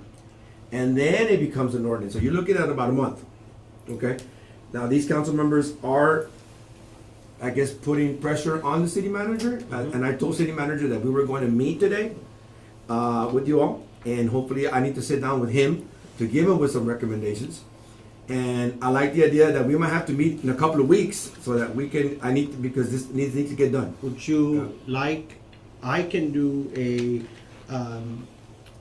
I can recommend that we would be available in 2 weeks, whether, even if it's, during the day or at this, around regular meeting time. If it's a special 9:30. meeting, does it have to be in person or can we do a Zoom? No, it has to be in person. It has to be No, in no, person. one of the things, Jay, is, I'm looking at the calendar, is there a specific date that you all wanna present it to council? No, just, the council members just wants to see this get moving. It's not gonna, so, just to give you an idea, it's too late now, well, we're talking about leagues. The leagues normally finish at the end of June, and then in July they take a break, and then they start again in August, So you wanna get it, let's say, kicked off by August? ideally. Okay? Ideally, so that I can start with the fall So league. every time everything's done quickly, it's always done shitty, right? That's correct. So I'd rather do it right, do it detailed. I don't care. I mean, I don't know if it's one of mine, but I'd rather do it right, do it once, because to do something temporary that Yeah. we didn't think about. And we only that. got one shot at this, guys. That's what I'm Yeah, saying. okay. So no matter how much bad the pressure is, the thing is to do it right the first time, because every time city council wants to do everything fast, and you only have one shot to do it, and then it's a waste of time. I mean, it's been like this for how many years? 20, 30 years? So, let's do a couple more months to do it right, one time only. That's the way, even though how much pressure is being done to you, I hate being rushed to do something that's not just 3 or 4 parks, it's a bunch of parks. You know? Cause y'all are gonna have to do like Yeah, a that's what I'm study, saying. like the smaller parks are Yeah. this amount, you all have an idea what it costs to run that park and you're not gonna just be able to. Like, the Have city it council ready in members 2 got weeks. I heard, don't think 2 yeah, weeks now we're is discussing, doing but them do not justice. rush But something But at least for 2 that we're weeks, only we allowed can to do come one and time. brainstorm and guide them Yeah. to the direction that we want them to go to. Is 2 weeks Um, enough time for you all? Um, I mean, be honest, like, I don't know. We would. It's tight. So 2 weeks that's is very so tight. So then, I wouldn't rush it, our next month, our next meeting, which is in May, right? Which is a month from now, then we can hear where we're at. Yeah, I I'm wouldn't open to rush it, I'll that. do it right. yeah, let's do it in a Yeah. month, let's, at our main schedule, like, just tell the city manager that, hey, we need to call a special meeting, we're willing to do a special meeting, but we want it done right. Yeah. So And if it's take not the- ready, it's We'd not love to ready. have them over. Yeah, We'd love to have them over so you can hear. and. Yeah, no, I mean, I can. We can certainly devote a long part of the day, Coach, in these next couple of weeks, both of us and whoever else, to provide as much information as we can. But yeah, it's gonna take some time to do the homework. Yeah, I think so. And you all said it correctly, because once it's out there, we just can't go back and modify. Oh, wait, we forgot to include, And we can't do it, oh, this is only temporary, no. This is it. This So, is- that's what I'm saying, it's been so many years, oh, we want it done now, no, we are doing it now, let's just do it right. Yep. If we finish in August, or we finish in October, it's only gonna be one time, it's gonna be done, and all the backup that you need is gonna be there. We did it right. You know, so we are listening to the city council members, whoever they are. Right. But at the same time, it has to be done right, because everything that gets rushed, never done correctly. That's fine. I can certainly have a meeting with city manager, tell them what we did, well, you're discuss what you advised to us. If Okay, need do you guys be, agree on that? oh, yeah, Yes, yeah, yes. like. if need be, I mean. It's been we can 30 talk- years the same way. That's what I'm It's an saying. extra But couple of at months. least we can show that this progress is being done with the council member knowing that, hey, it's being moved. Yes. All right, it's being moved, it's in the pipeline. We just gotta tighten some screws here that we wanna make sure that we get it right. Now, you want to tell secretly who it is later on, which city Correct. council member is pushing that? Correct. We would like to know that too. Okay. We can If always- possible. We can always get back to them. Yeah. And if you guys have it sooner, everything right, then you just email us, special and if we meeting. need to meet earlier, then we'll meet earlier. Yeah. I doubt it. There's so many baseball fields, so many. So, So now, okay, so the proposal that you're gonna do is just baseball fields, or are you gonna do the Soccer. green space, everything? Like, are we gonna do all the fields, or are we gonna focus on doing One thing I- baseball, One thing at a soccer, time. or? Green space. Cause I'm just saying, We is it- could are we do gonna green change it space also, but that for also everything, or hey, incorporates, we're gonna change thought baseball process first, that and we're gonna came do. out Can I a just year rent the ago parking? With regard But to. that's the what balance, Is the those ones that they coming showed us, out are those ones about for baseball? how fields much or- they were that's charging all the for fields. All the a fields, concert. okay. Okay, you're paying $1,000 to rent How much is for the a unit concert, trade parking you know, lot rent? and different things, and are we $10 gonna on provide there. the No, they told stages me to they them? do You know, charge. what is our, Yeah, and then have a tier system on that as well for the green space. right. So I don't know if we wanna incorporate all of that, or if we, cause it looks like the last time this ordinance went to council was in 2003. Probably with these fields. Okay, that's a good point. I think How the many baseball- fields, how many fields have we grown since 2003? Oh, Like, you know what I mean? Like, That's the what- last order was, how Yeah. many fields have we added? I think since baseball then? and softball first. Let's get that through. I The, agree. And soccer. the major And soccer. and The soccer soccer is major a one, big- and then we have something to follow We with. can all always go these. back and amend. Yeah. We can go back. But- Okay, our goal as a board, we recommend focusing on baseball, softball, and soccer, and then we'll look at the green space later Oh, on. yeah. There you Because it go. seems like we're not having any issues with the green space, are we? Not no, yet. correct. But the green space, we're also mindful of things like, Lou was saying on how they come up and, you know, bring up, because when you all do concert at the parks, it's done by you all. You Correct. know, so y'all, I mean, y'all don't charge Correct. yourself. The movies at the park events and all of those things. They're that's also ours. ours. You know, Do y'all do concessions there, or does bring We your bring own? vendors. You bring vendors? We don't. So we And don't- if we it's don't- not we done don't by profit you from all, concessions. it's done by the council member, that then the council member, either you all foot, I'm gonna get into that, but either you all foot the bill or their discretionary That's another funds, discussion. right? So, or their discretionary funds, or either or, but then it's still within the city. No, right? Correct. Correct. No, that's one thing I've been, look, one thing I do want to happen, I think if you become a city council member, right, the first year, you cannot throw nothing. Learn your freaking city, learn how things work. I hate it that someone just wins and the following week they're throwing a party in Slaughter Park. No, for real, like. Or if your last year for elections, don't spend all your money on parties. You shouldn't be able to spend a dime when it's your last year. Which is another, we can, But that's that's a whole another different- No, I'm separate. saying That's a whole that's one, different that's one conversation. thing That's where- charter. That's a a whole whole different different That's charter committee. Yeah. So, That's so, something so else. what you're bringing up, Leon, so this is one thing I've always wanted to know. I'm a city council member, I wanna throw something in North Central Park, who pays for it? It depends. Okay, and Okay, I wanna do If it's the a kite city, fest. if it's, The kite fest. Then that's a city That's a spot. city. and No, then- yeah, yeah, but something I wanna do. you're a city council member? I'm a city council member, I wanna Okay. do my kite All right, fest. so let me That's- tell you just the new city manager now is tightening the screws on all that. Thank you. Okay, they are tightening the screws and all that, and we've seen it firsthand. Tracking. We track. So tracking. okay, let me give you to the process of what you're saying. I'm a city council member. I want to throw a festival, a Dia del Niño festival at North Central Park. Cause you already have your Dia de Niño, right? Just Just say, The city already has, yeah, they already has theirs. Okay. Parks and Rec has some Theirs. events that Just like we any do. event. Concerts But in I the wanna park, do the for same thing. right. He's Okay. talking about Fourth the of same July day. as a council. Like Okay, July right. 4th. Okay, July 4th. oh, no, there's president. Okay, Don't so- go that so- far. Tree so- lightings. no, Yeah, no, yeah, like, yes, yes, thank okay, you. go ahead. Thank you, thank Okay, you. so I want a tree light. I'm councilman. I want a tree light. So now, city manager, all right, is now okay. But you know what? First of all, we're gonna get number one thing before you even start the ball rolling. You gotta get a project code, so we can keep the track either. Okay. Okay. What do we need? We need fire. We need PD. We need traffic. We need parks. We need all these different. So now, okay. So now the council member has an assistant. See, one of the girls. That council assistant now gets a cost analysis of every department that's going to PD. I'm gonna need five. How much is it? Fire department. How much is it? Parks. How much is it for your crews? How much is it for solid waste for the trash?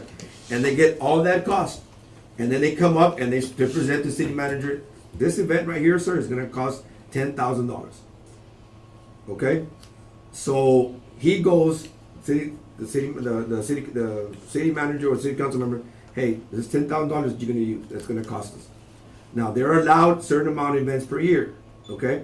Some money, they have the discretionary or promotional money that they can use to pay for that event.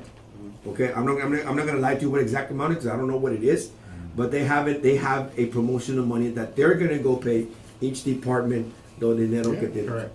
That's correct. That's, So in other words, they're getting a bill for it. yes, Okay. yes, but now there's accountability for it, okay? And FYI, there's gonna be now a division in the next 2-3 months that's gonna be handling all these events that you're talking about. Great. There's gonna be an events division that's just gonna be doing that. So we're gonna see Yeah, more I mean, events or less? To help curtail the excess. Yeah, because I'm saying when they do the rock day, every district has their one, during the thing. The thing is also say like say lighting. You know what? This year, District 8 and District 8 are only going to do the light thing. Not everybody. Correct. You know what I'm saying? So And not that you're trying to limit it to residents, because It's realistically, money. no, it's like, it's just what it costs. Yeah. I mean, we've gone back to, New York, the Rockefeller tree is only at Rockefeller, and from every corner of New York City, you go and you find a way to go and be there. I mean, come on, we're. So that's what they're trying to, cool. Yeah. That's cool. That's good. so it's more accountability now, and I can tell you it's firsthand, that's what's happening, because I'm involved right in the middle of it. Good. So that's what's going on. Like, So- one of the things that I guess, as a taxpayers, okay, how much does a tree lighting at Central Park cost the city? Out Like, of what's it- 300, maybe 50,000. Like my thing is, as a taxpayer, it's like, hey, how much is this thing costing? And you're having a tree lighting at Independence, the LEA, because the LEA is a city, it's not the LEA. That's the official city one, right? That's the official city. Yeah, That's so- your Rockefeller one. Correct. Yeah, That's okay. so my thing is that, well, if every councilman wants to do a tree lighting, well, how much did it cost the city? No, but that's what I'm saying. This year, these two It districts, should you be want to have one public, on your like- district, it's going to cost you that much. Because one thing I do hate is when you guys do your events, you guys clean up everything. When council members do their events, I go to the park and it's trashed. So The tier system should apply to them too. Anyway, so that's another, so This will be your last meeting. just to make sure, so we can already move on. Yes, this will be your last meeting. So we're gonna work on getting you some proposal, two options. One we're gonna classify it as tiers. Oh, So I'll be chairing. Yes. The next meeting, I'll be chairing. I'm glad we chose the vice chair, 'cause, okay, so we're gonna get a tier, two options, with tiers, is that correct? And then one is gonna be for, tournament use, is that correct? yes, And then the other one is gonna be for Rental. rentals, for any team that wants to Non-tournament. non-tournament rentals. And then, Okay. and that one's gonna have tier, but then are we gonna also include what the hourly, if we do, let's say, on this one, if we do hourly, this is what we charge, if we do a one-time fee Right. of, like, I guess, so you have options where we Right. decide we wanna do hourly Right. or, and, I think that's a good point that they brought up where, hey, if you have your tournament, you don't have a light fee. Because if you finish your tournament at, before you have to go turn on the lights, because that was another question I was gonna ask, if there's no tournament going on, do the lights still go on No. at the fields or no? No.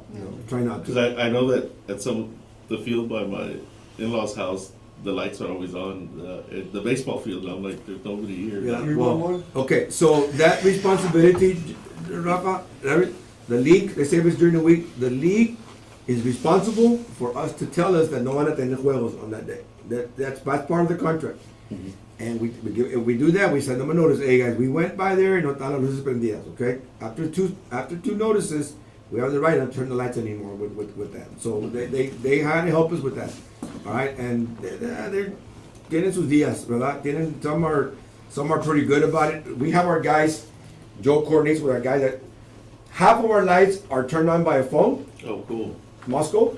Half of our lights are still the old school one. No, let's get the. We would on like the to phone. convert all Let's of get them. on the Let's phone. bring We would money like to, in. we would like to program all of them through Moscow, but not all the lights are Moscow. We want to, but it's really expensive to get them to that level. to That's why we're convert, gonna up the fees. That's because, why the fees going up is gonna help us. Yeah. because number one, they have to be Musco lights, and a lot of the older fields that we have don't have Musco lights, number one. Number two, we might have some Musco lights that are not, on the control link system, that's what it's called. And to make it all into that, control link system, it can be pretty costly. I would recommend whoever your all's grant writer is for the city to see if there's help for that. Area right To there. see if there's help for that, because if you say we're gonna go green, all these old ones, they're killing the environment, and Yeah. we wanna go green, we wanna go, like, LED, there's all probably that. grants out there that would help foot the bills for that specific. And they don't make solar power that big, right? No, solar power would not be good for stadiums. But I'm It's just not- saying where, hey, it's a lighting system, but we're controlling it, so Right. you all see that, hey, the lights are still on over here, is there anyone there? I think also, especially with all the technology, is like, you can have cameras to see, hey, there's nobody playing at that field, like, what's going on, like. So, We're starting to install a whole bunch of well, cameras at our and parks also. hopeful that now with these fees, you'll be able to afford Yeah. these. Oh, it's I 50. want to bring this back Mr. President. to item number 2, so it's discussion possible action on fees for field and concession use. We'd like to make a motion to have, by next meeting, a presentation by the park staff on the proposed 2-tier system by this committee that will identify for tournaments and for non-tournaments, with proposals that you can come up to us that we are able to finalize and approve to be able to send to council. But not rushed. Of course, it's. Yeah, there's like if you not- guys are there's not no ready, rush. Just tell us I next don't, meeting. yeah.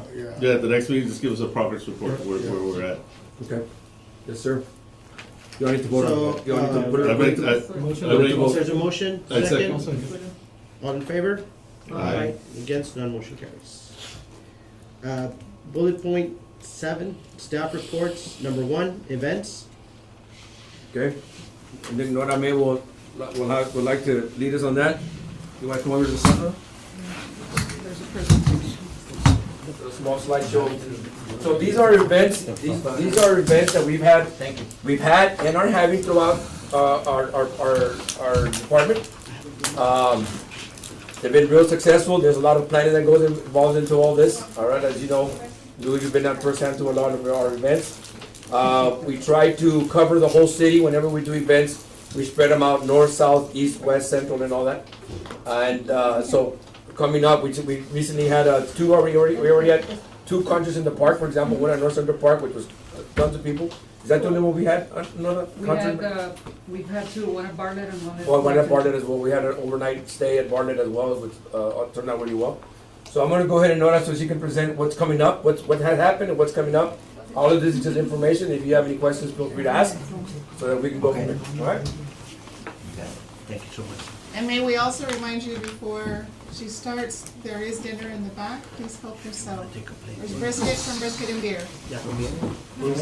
No beer. No beer? No beer. No beer, just biscuits. What is the point of all this? Thank you for joining me. Thank you. Thank you. Thank you. So our most popular event has been the concerts in the park. We've been doing it for 4 years, 1 year before the pandemic, and the last 3 years. And yeah, when the pandemic hit, but we've had really good success. It's been successful. We've had really good crowds. We try to take it to the different areas of the city. We started doing it by district. It's a lot of districts. We're trying to do north, south, east, and west, but we always have the council member that makes that wants to do it in their side of town. So we're trying to do this. Our next one is April 20th on Slaughter Park, and it's Cumbia Tejano. We do have a flyer, it's not up there, but it's gonna be at Slaughter Park. It's the first time we do it at Slaughter Park. Depending on what side of town, plus we go with the music from that part of town.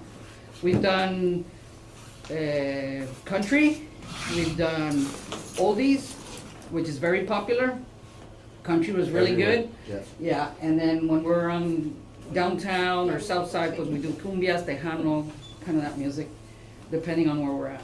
So some council members like certain kind of music, so they also ask for that. We have May 11th, Tres Laredos Park, and that's always really nice. We have the bridge in the background, it's really pretty. Then we're gonna have one at. That's the one along the outlets. Right, Yes. so we use the parking lot of the outlets, and it's something that we're trying to do is try to keep the conscious where we have parking. We have some of the smaller parks where there's not a lot of parking, trying to stay away from those, but we still have, we still do some of those smaller parks. We have, in June, we're gonna do Father Magnable, and we have, District 2 is also asking for one, we still don't have where or the date, but it's gonna be either May or June. We try not to do them in the summer because it's really, really hot. Yeah. So we kind of start April, May, and June, and try to keep it there. In June, because we'll start it later, but it's really, really hot, so, yeah. So we're giving the option to the local bands. They love it. I mean, we're giving them an option to play with a lot of people. Non-alcoholic, but people always take their alcohol, so. That's a Yeti cup. Yeah, they take their Yeti cups, so. Now it's a Stanley. Our next other big event is the fishing derby. That's gonna be at Lake Casablanca. It's our 25th anniversary already. Wow. So, yes, it's, we're planning some other things to add it up because of the anniversary. Last year, it was really, really good. After the pandemic and all of that, the biggest one was last year, and it was really good. It was really well attended. That's in June, and the schools are still, No, the schools are out. the school groups that would go in previous years, is that still? Pues we had the, one of the school districts approached, but then they're gonna be out. They're going on vacation, so we're not gonna be able Correct. to use them.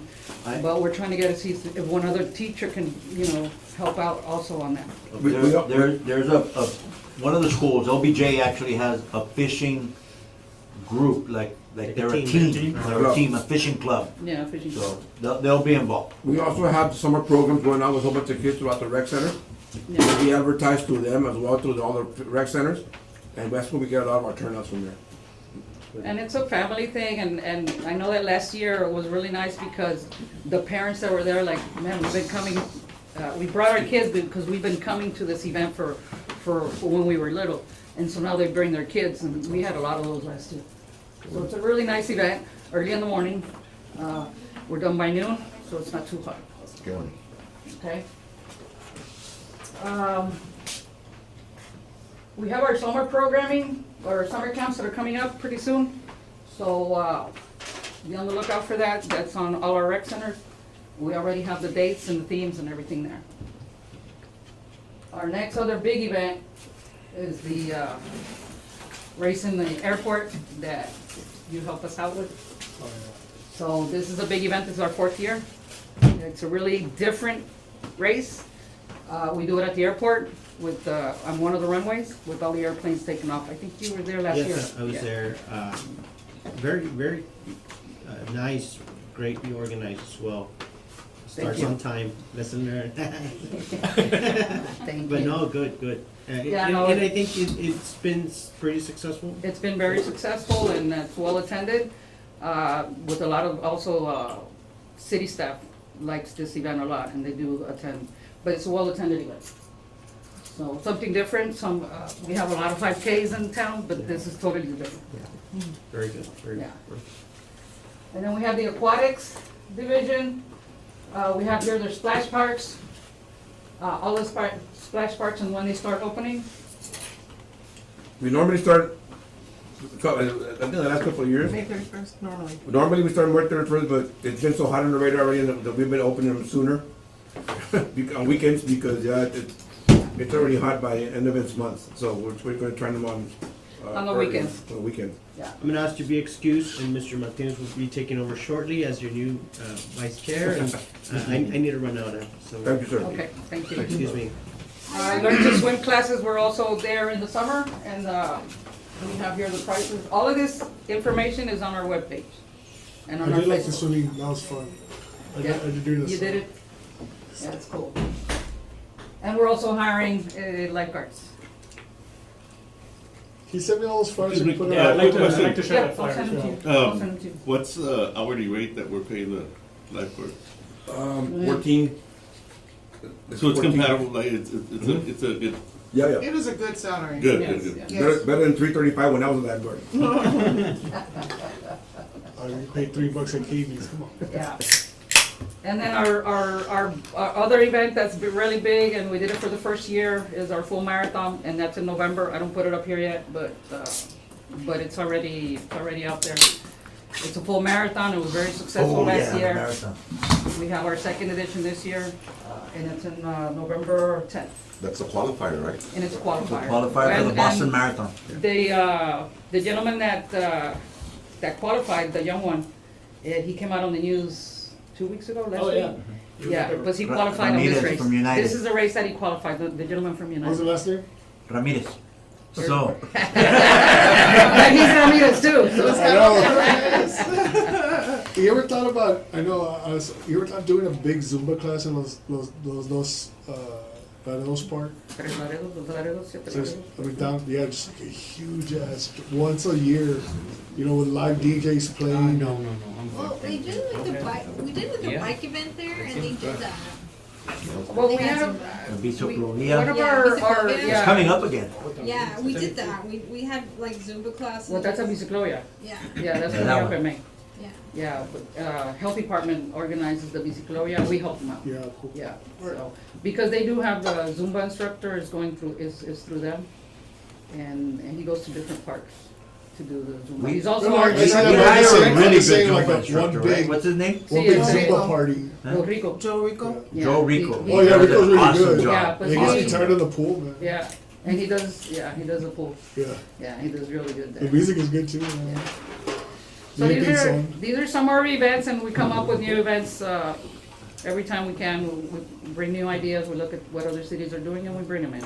Sometimes it takes a little bit of time for people to get used to them, but once it gets rolling, it turns out pretty good. So, if you have any ideas that you wanna throw at us, you're welcome to throw them at us. I think you guys have done a really good job. The only thing I was hopefully thinking, I've been saying for kids that need volunteer hours, say, hey, this is the Parks and Rec. You tag the Parks and Rec, share it to your social media. For a certain age, right, you get volunteer hours, you get stuff like that. And Yeah. that's something that I've always been telling, Yeah, council members and anybody's like, oh, we should try to get the word out. Well, we need it, we need Well, volunteer. use a certain age, right? But if they share, they tag, they tag. They get certain points, certain hours for doing something real simple. Yeah. Because then you see all these kids sharing the events that you're having. Man, like A lot of these community hours used to go through community development, right? They still do. They still do. So, it just like keeping it real beautiful. I always want to talk to them. I go, when there's like the kite fest, you guys are just hanging out there. You should have, hey, we need a crew in the morning. You'll get volunteer hours and a crew to clean up and give them volunteer hours. I mean, just being there saying but then you're seeing the whole park getting trashed. Yeah, I don't like that. no. So No. how do you stand watching that? And you're saying, hey, keep it real beautiful. So it's like, man, if they could do some sort of like volunteer hours, kids show up, they pick up trash, or every bag. Like what I do is every bag of trash, I give 10 hours. So they come with a trash bag full. When we do parks, I go, if you need hours, every bag's 10 hours. And I go, well, do I need 100 hours? Well, then bring 10 people. We can coordinate something like that. But I think that's where they need to do. I mean, Earth Day is coming up too. So, like, say on 420, it would have been good if they did a whole cleanup while the whole park is being used. Yeah, we do have an event on that day. This Saturday, in fact, it's the Earth Day event that we have at Father Magnimo. Yeah. So say you have the Earth Day event, and then it's like the whole Yeah. point. Yeah.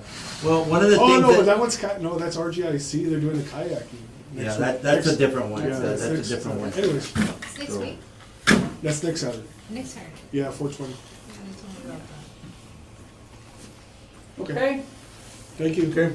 Thank you, By the Nora. way, all the flyers that you see that Nora just showed, they're all available on our website. Yes. If you look under Parks and Recreation, you can pull one. So, Thank you, Nora. let's just send it to me and I'll post it on my level. Well, there you go. You just gotta tell me what to put. Okay, Mr. Vice Chair, if you want to move us on to. Yeah, rule- section rule- 2, the status on the Buena Vista Sports Complex. Okay, you all that have been here before, and you, know what, as you all know, and new members, in front of you here in the laminate, you have a copy of the sports complex that will be coming up, that the city, that the voters passed some years back.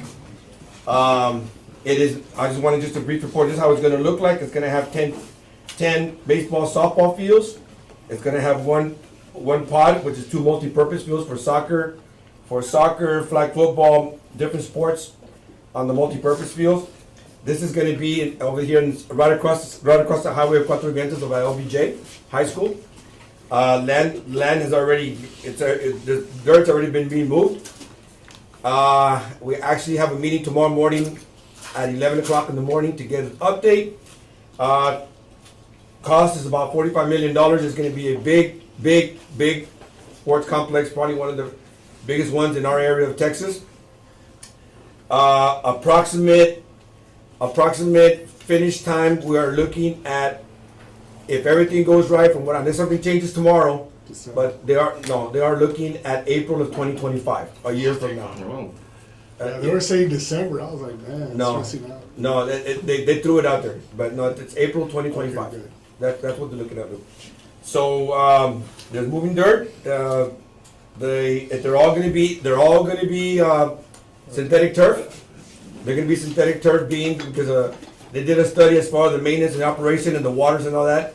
It paid for itself pretty much because of all the the taking care of the fields and all that. So they're all gonna be synthetic fields. So, it's located on 150 acres approximately, and right across from LBJ. So hopefully, like I said, a year from now, April 2025, we are looking into hopefully bringing for local use during the week, and then for hosting big tournaments during the summer. During the weekends. Now, I can one rent of it for $100. that is not gonna be $100. Lock it in now.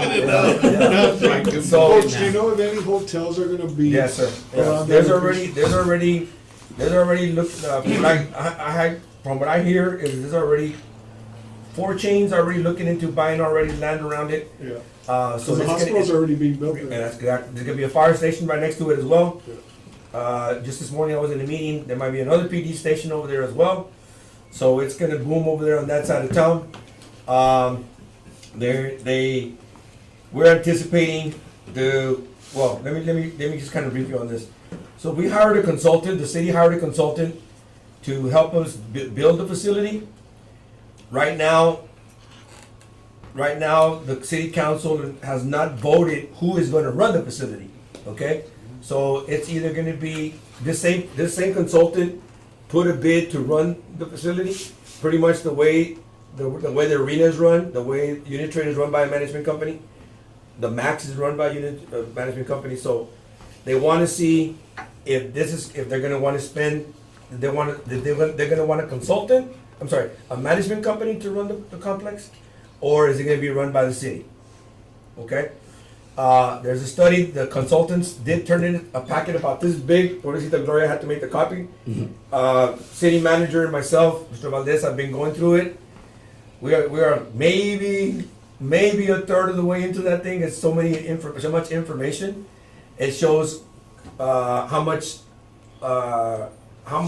revenue you can bring in, how much it will cost to operate, how much for hotel, motel, heads and beds, all that stuff is going to be very important for all that, for this complex to be successful. So they're going to see if it's going to be run by, again, a management company, which is sports facilities management company, or is it going to be a division of its own, And I know we're looking So this just way. like, so just like the unit trade, they've changed so many times, right? Unit Trade has changed. Unit Trade, exactly. Yeah, So so- Unit Trade, Lou, was run by the city, Yeah. and then a management company was hired 4 years ago. That didn't go very well with that management company. And ASM is now the management company, Yeah. hace un año. Tiene un año. So these guys are putting bid, they do have like, hey, our references, check out this place where. Oh yeah, Okay. this company, Sports Facilities Manager, they run, I think anywhere between 18 to 20 facilities Nice. throughout the nation. So they know what they're doing. It is, like everything else, it's costly, it's gonna cost, but it's pretty much, hey, that's, you run it. Or is it gonna be a division of the city and I think it's better just. that's, yeah. So, don't know what direction they're gonna take. Now, we visited different complexes throughout, at least I have, we've visited different complexes, I'll tell you, 6. 4 of them have, 2 of them have management companies, and 4 of them are run by the city. So, it's, you know, it's just a matter of what direction they wanna take. So, and I say that's scary because if it runs through Parks and Rec, that's another animal. That's a whole total department over there. But, so that's where we stand on that. Just want to give you all an update and for new members as well to what's going on with that. Okay? Any questions? All right, good. Status on the parks project? Okay, so I'm gonna let Elizabeth here talk on this one. We want to give you update of what's, again, we're not only fields, we're not only tournament, we're not just parks, we're not just concert park. We also have projects that we do within the districts. Okay, we have various projects, and I mean there's some splash pad coming up. As you know, I think you're from District 6, sir. Is that right? Yes, sir. We have 4 new fields that was built over there by Divine Mercy. We're building a new art, as you can see here on Lafayette Bridge, that next to Canizales Park. This is the art that the design right behind me. That's going to look the whole Lafayette Bridge. It's going to be cool. painted and decorated. We have 4 blocks of parks on both sides of the bridge. So I'm going to let Liz explain what's going on to keep you updated with our projects that we have going. Did you fix the parking issue in Divine? Divine. That they were parking. Yeah, yes, we did. Well, we fixed it that they're being cited now. Okay. But we have some land, Lou, just south of the multipurpose field. So engineering is currently working on a design so that people can park there. It's a really nice park. Yeah, so they can park there to alleviate all that parking along Springfield and up in the curbs and all that. So that is being worked on as we speak. And in the Bet neighborhood. you didn't know that. And the neighborhood. Okay, go ahead. Okay, so we have some current parks projects. Right now we have That's this so really amazing project to fix up this bridge, Lafayette Street Bridge, and they're painting each column with their respective graphic that they have shown here in the letters. It's an art project, by the way, just to interject. It's not Yes. constructual or anything. It's strictly an art project. Okay. By the way, that is District 8. District 8, Yeah. Yeah, so. And they had like a couple of meetings for you to attend to see what they were doing. They're pretty nice. Mhm, Yeah, it is. and they're painting it now, so if you wanna go, you can go look. Alright, our next project is Benavides splash pad. You guys have seen the color renderings of this, I'm sure, but Next slide. yeah, so it's gonna look like that. Well, it's not gonna be super bright like that, but Just like that. we have Lomas del Sur Park. We have this trail that starts up at Warrenton Road and then it curves into the property. And then it goes around a detention pond and then it goes close to where your house is. Right? Yes. I heard you guys were driving by my house. Yeah. Very nice, very nice. Very nice. It's got a bunch of pedestrian I was trying to be bridges. humble, but it didn't work out. We quoted this project to cost us like $2 million, so it's gonna happen at some point. We only have like $800,000 to work with, but we're gonna build what we have with $800,000. And then we have Chapota Park, so Lomas del Sur goes this way, goes up, and then we're proposing doing like a tree and a trail through it. And there's another little park here where we want to do the playground, basketball, soccer field, dog park. Is there any way you guys could do like, say like I want to donate a succulent garden, but I'm in charge of that. A certain area of the park, like of the walking trail. You would have to do a license agreement with us. Okay. No, I'm just saying something, you know, It'll like, be an adopted you know how everybody just puts rocks Right. without permission. I mean, there's like all these nice rocks, it's great, but it is a hazard too, you know, like, cause now you see the rocks thrown everywhere, no one's there taking care of the way the rocks are painted and the snake and all that. And it's beautiful in the beginning, but then later on when you start running, you start seeing the rocks. So the kids start like picking them up Yeah. and kicking them. And So I was just saying, maybe it's something that, I know it's not, but hey, you know what we're doing in CU Park? We have these areas that could be sponsored by a school, it could be sponsored by a local radio, it could be sponsored by anybody, but they have to take care and maintain. Just let us know, Yeah. because there is an adopt a spot, adopt a park program, either or, and we will. Because I wanted to do that, for Lomas de Sur, I wanted to do something where that walking trail, you know, something. Well, yeah, no, in Lomas del Sur, it is a walking trail that's proposed like all the way through there, and then across the street and Yeah, it keeps going. Yeah, But that's we're gonna have to just see what we can do with it. yeah, that's what I'm saying, once it's designed. We need we need more than double to finish it, but 800,000 will still get us somewhere. Okay. And then we have River Hills Park, this is District 2. Oh, that's nice. too. We just got this design back from an engineer. The only comment I have really is that this trail should keep going this way and it should keep going on the other way, but as long as it keeps going north. But we're proposing a softball, baseball field, youth soccer, pickleball, basketball, playground, a circle drive with a parking lot, and then frisbee golf. So there's nine holes. And can you put kayak, Actually, in this park you can't because it's all fenced off. So there's a fence Okay. that goes along this way. So you really, And so the part only- of the park is. yeah, the only other issue there is all the silt. Yeah, so I don't think we're gonna have like too bad of an issue because again, the fenced off portion Okay, is more silty like back there, but everything up here is not so bad. nice. And this one's gonna cost about 2 million to build. And then Divine Mercy, so Divine Mercy, there's 4 multi-purpose fields, but they're labeled as football fields here. You can also use it for soccer, football, and we have lighting that's already existing, we're doing irrigation, and then we're gonna do sod. We're putting irrigation, we're gonna put some grass there as well, so to make it nice. This is the parking lot blue that we're talking about. This is the south end of it that we're gonna open Yeah, up. because you see that there is a lot of Mhm. room for. That belongs to the city.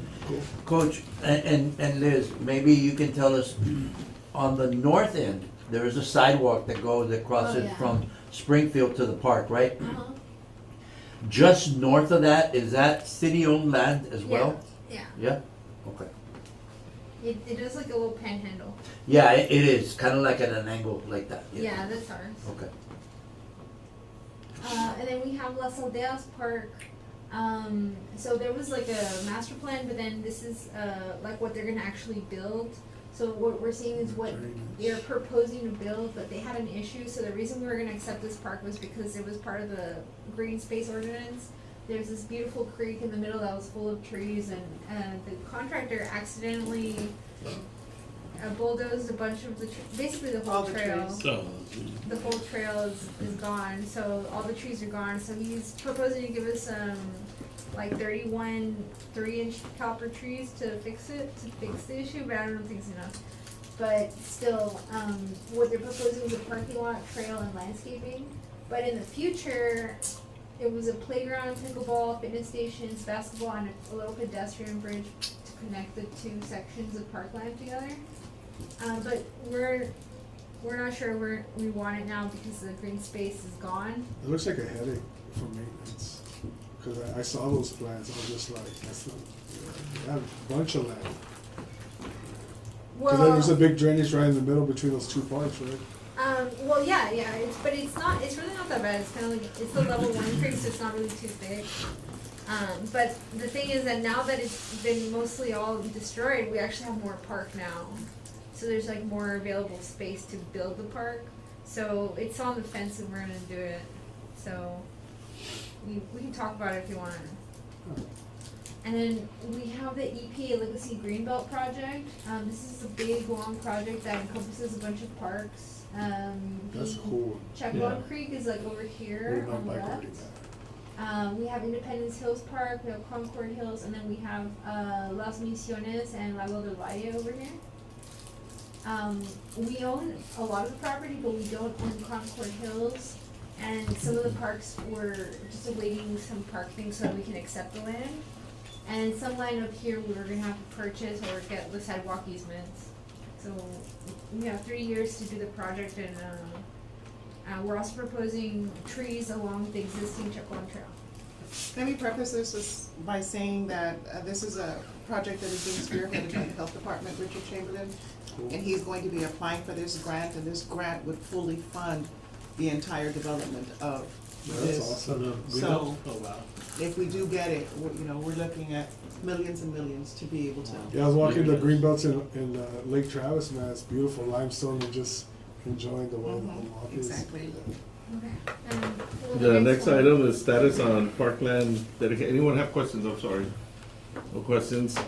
Status on parkland dedication. Okay, I'm going to brief you, and then I'm gonna let Liz and then Anita, because this is this is their baby, and then this is gonna be another, ladies and gentlemen, this is going to be another, I don't wanna say the word controversial, hot topic, let's say hot topic. Hot topic. Let's use the word hot. It's gonna be another hot topic that we're gonna be taking to council. Because this is the one that I'm telling you about, that whenever there's a developer is gonna develop whenever they're gonna develop land, by ordinance, for every lot, and the ordinance was done in 2008, right? Correct. In 2008, this ordinance was written. For every lot that they're gonna develop, they give the city for park $314. Okay? The developer gives $314 For every for lot. every lot. Residential. Regardless of. Residential unit. Dwelling unit. Right, so if I'm a developer, I'm building 100 houses, I'm gonna give it 31,400. 314,000. Right? No, No, 31,000. 31,000, yes, I'm sorry. That'd be great. Forgot to carry I forgot to carry the one. I carried the one too. Yes, so we get 31,400. And that's regardless of the size. I'm sorry. I'm No, no, just yes, trying to understand. no, That's yes. regardless of the size of the lot. That's correct, Okay. that's correct, The presentation will show you. yeah. Awesome. So this is going on since 2008, okay? Well, as you know, now with this fee that we get, we can't even buy a playscape. The playscape costs us anywhere between 125 to 140,000, easily. It's a little slide that goes back and forth. So with that money, okay, but we got this, but now what? So we have various council members now, 3 different ones, 3 different council members that are pushing us to, hey, guys, we need to raise this up because we gotta get these parks up to par. We gotta build more, the equipment's already running old. So all this money, for example, the developer, we can use that money within a 1.5 mile radius of the subdivision. Okay? That's by ordinance. Now, we are trying to, let me make something clear. In our master plan, it says that we're trying to get away from pocket parks. Yeah. Okay? Those little pocket parks take a lot of maintenance and time for our guys. We're trying to get more into the regional parks like North Central, Independence, Slaughter. So we're trying to, whatever money that goes around that area, we're trying to get that money and put it into bigger parks. Okay? So that's our plan. That's what the master plan requires. See like the park next to Super S. Super S. Right next to Mother Cabrini, I don't know what it is. Yes, yeah, Circle Is that Park. available to say, hey, you know what, we're gonna sell it and sell it for commercial and get rid of the park? That actually went through an MOU with the community, what's the was in services? Housing development. Housing development. But it belongs to us.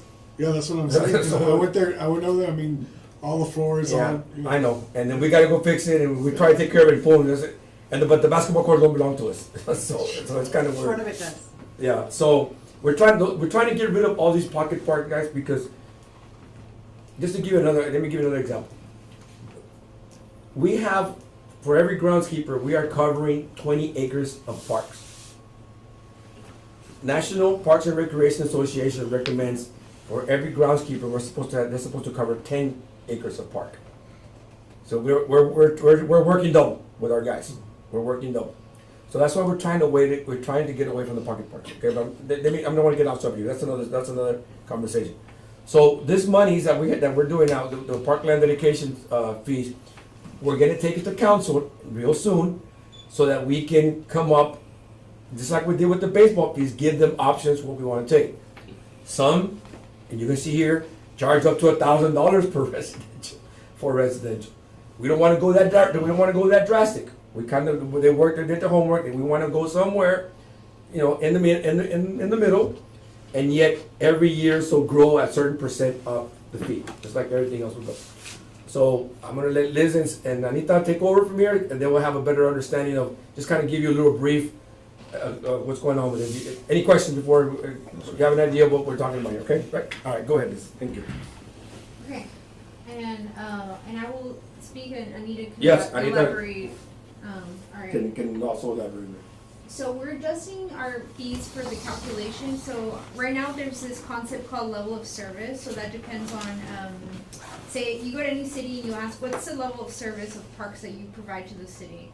And some cities provide 9, some cities provide 10. It's really an arbitrary number depending on how many acres of parkland you have compared to how many citizens you have.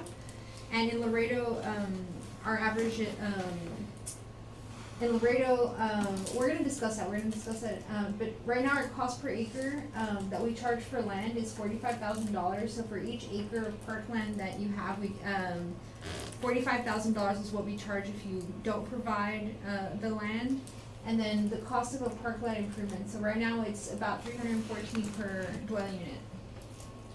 So I was starting to get into level of service, so depending on what type of park you have a different level of service, a different amount of residents, a different amount of park, more that needs to be dedicated as far as land. So for a neighborhood park, which is the only requirement right now, the only requirement we have is 1 acre per 1,000 people, but we also have community parks, we also have regional parks, and those have a different level of service, more like 5 acres per 1,000 or 10 acres per 1,000. But right now, we only ask the developers to develop 1 acre per every 1,000 residents. And so, just being said, like, we actually provide way more than what the developers are providing. This is just like a little piece of like what our park system is like. So, it would be better if we matched the community level.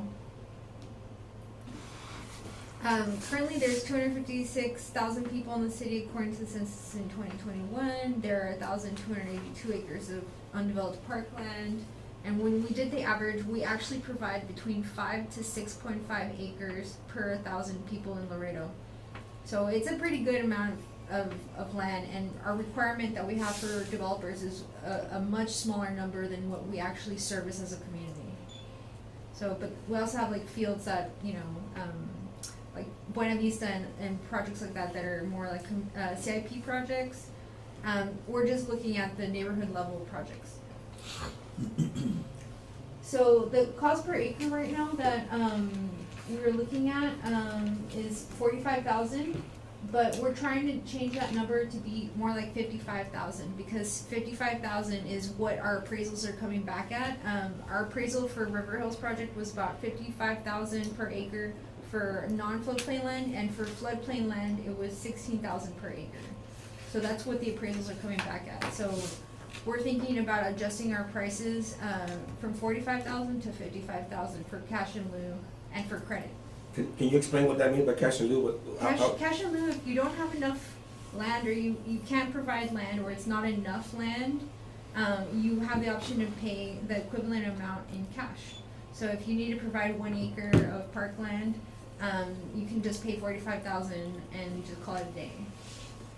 And so that's our cash. So that 45,000 gets taken into the Parks Department, and the parks can now invest it into regional parks, that's what you're talking about.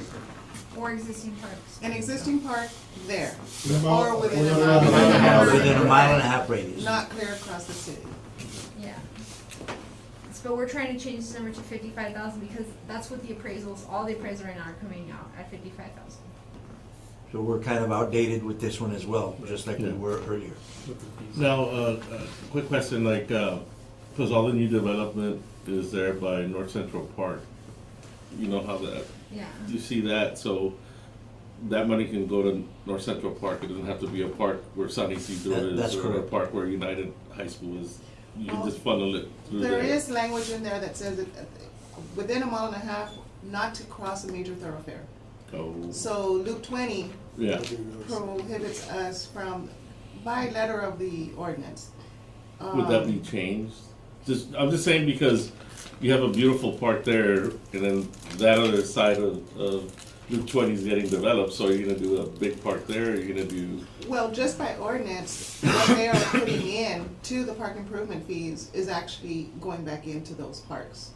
Because they're continuing to expand, Oh, yeah. all across on the And north even side, South on the Laredo. east So, side. so we have some existing parks out there already. We have La Primavera, which is right behind Academy. We have Los Palmares, that's up on the top of the hill over there by, what's the name of the neighborhood, Coach? Los Palmares. Los Palmares. Thank you. Los Palmares Park is in Los Palmares. I used to live there. And then there's another one that is being built up Los there. Encinos? What's that? Los Los Encinos? Encinos.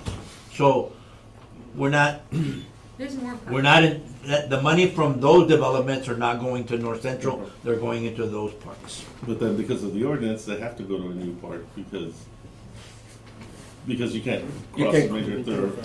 Correct. However, you can use monies from a different ordinance to get cash in lieu. We don't want your land. We've got a park that's 5 acres, a mile away. We're gonna take your money, cash in lieu, your park improvement fees, and we're gonna develop this park, and that's gonna service not only Your your community. subdivision, but this one as well. Yeah. So those are the options. Alright, so we went into and trying to figure out what the best way to adjust our fee was, and we went to the code, and the code said for every developed park acre that we charge $80,384. That's about how much it cost to develop a park back then. And so what we're saying is maybe this is the one number we have to adjust to accommodate for inflation, but also not just inflation, just growing costs of anything, concrete or playgrounds. It's actually more expensive than inflation, because playgrounds Yeah, went yeah, up. you have to consider a lot more, Like not just the inflation rate. yeah, like a playground in 2006 cost 30,000. Now a playground's like 150, Right. and that's more than inflation. Mm-hmm. More than the 9% inflation Yeah. rate. Okay, so we broke down this this development fee, and so we got some bids. We got like 3 parks that I showed you on the slides, and we got the amount of money it would take to develop each one, and so we divided that by the acreage, and we came up to a number of $142,299 per acre to develop an active park. And so that's what we discovered when we were doing all our numbers. If we want to develop these parks, we're gonna need this much money. So instead of in 2000 in 2008 it was 80,000. So if we're proposing, we're looking at 142,000 Correct. to match it. But my thing, put the cost higher, because by the time it gets developed, by the time, you have to take into account that by the time it gets developed, or by the time they finish developing the subdivision, the cost per concrete or whatever is gonna increase. So, yes, that's the cost, 142 today, but what's it gonna be 5 years from now when they have the Well, I subdivision? think that there's a measure that's gonna be added to Oh, this, yeah. which is incremental Right. increases. We wanted to do an accelerator in there, a percentage every year to allow for the increase that you were just referring to. So Okay. we set the fee right now with the accelerator. Quick question, is this, for the entire city of Laredo, or it depends on the region? Because how is it It's fair new that? developments, new Oh, developments. only new. Yeah. But if it's in the south, is it the same? There's a lot of new development in the south. Exactly. all- But So it the would fees, be all the 45. fees the So same. if it's in Yeah. the north, it would be the same Correct. cost? I So- think the question is the rate the same, is the Yes. price the same? Yes, because the cost to build a playground is the same, it doesn't matter where you live. So the cost to actually Build it at develop 142. a park is gonna be the same. Now, the south is gonna grow to the point where you don't know where is the nice place in Laredo. Right. You know, that's Yeah. one thing you're gonna be noticing, that you don't even know. People come in, they're like, Well, it is, you know. 'Cause, Yeah. I mean, people are paying triple the money than getting the same house in the south. So the 100 and Yeah, 42. I'm 42, Break that- it down that's the price for every 100 lots, or I per don't- acre. That's how much it costs to develop 1 acre for an active park. So we divided that number among all those acres, and it just depends because each park really has like its basic essentials. So it's not like, okay, this is a 25-acre park. It's like, no, every park usually has a playground, usually has a parking lot, and Because so I the know cost Standardize those because things. I know right now lots are going anywhere between 100 to 150,000 Up north. up north. And what are they in South Laredo? 55 to 65. So I'm saying, but back in 2008, how much was an acre? How much was 25. Yeah, the lot cost. The thing is, no matter what price they come with, 500, 600, 700, the developers is gonna be like, that goes to the person buying the house. I mean, I don't. It's just it's nothing. Like Yeah. this. Yeah. feels no, so nominal. it's nothing, but to the person, like, when concrete goes up and I have to charge more than the developer has to, that's why everybody, oh, the lots are so small, because they're trying to make it Yeah. affordable. Correct. You know, Yeah. like that's why this is getting smaller. It's like, yeah, because everything keeps increasing, and nobody can dish out what it is. I mean, Yeah. if you look at the house I had and the house next door to me, it's the same price. You just The only have thing, your the only house, thing yeah. that I hustled the way to get it done, but they're like 230. Back then, it was a $95,000 house. Yeah, because I know that the properties like in South Laredo that are being developed, they're selling for like 200, 220. Yeah. 230, 220 And- starting. Yeah. And those houses back in the days, they were $80,000, $90,000 houses. Yeah. You know, so no matter what the city does, no matter what you do, it's gonna affect the person buying the lot. Yeah. And So, then so you that's have, what I'm just letting you Yeah. guys know. Yeah. Like, and then you have condominiums that are selling for $750 each. Yeah. Yeah, okay, so we have the level of service here up top. It's 1 acre per 1,000 population. When you divide that, it's 3.9 per household. For apartments, it's 2.89, but we're using this metric because this equates to the single family, which is what's normal, typically seen. So we're gonna change the acre feet to 55,000. Each acre of parkland is 142,299. Previously it was 80,384. Now the fee is going to be 555.85 with 85 cents.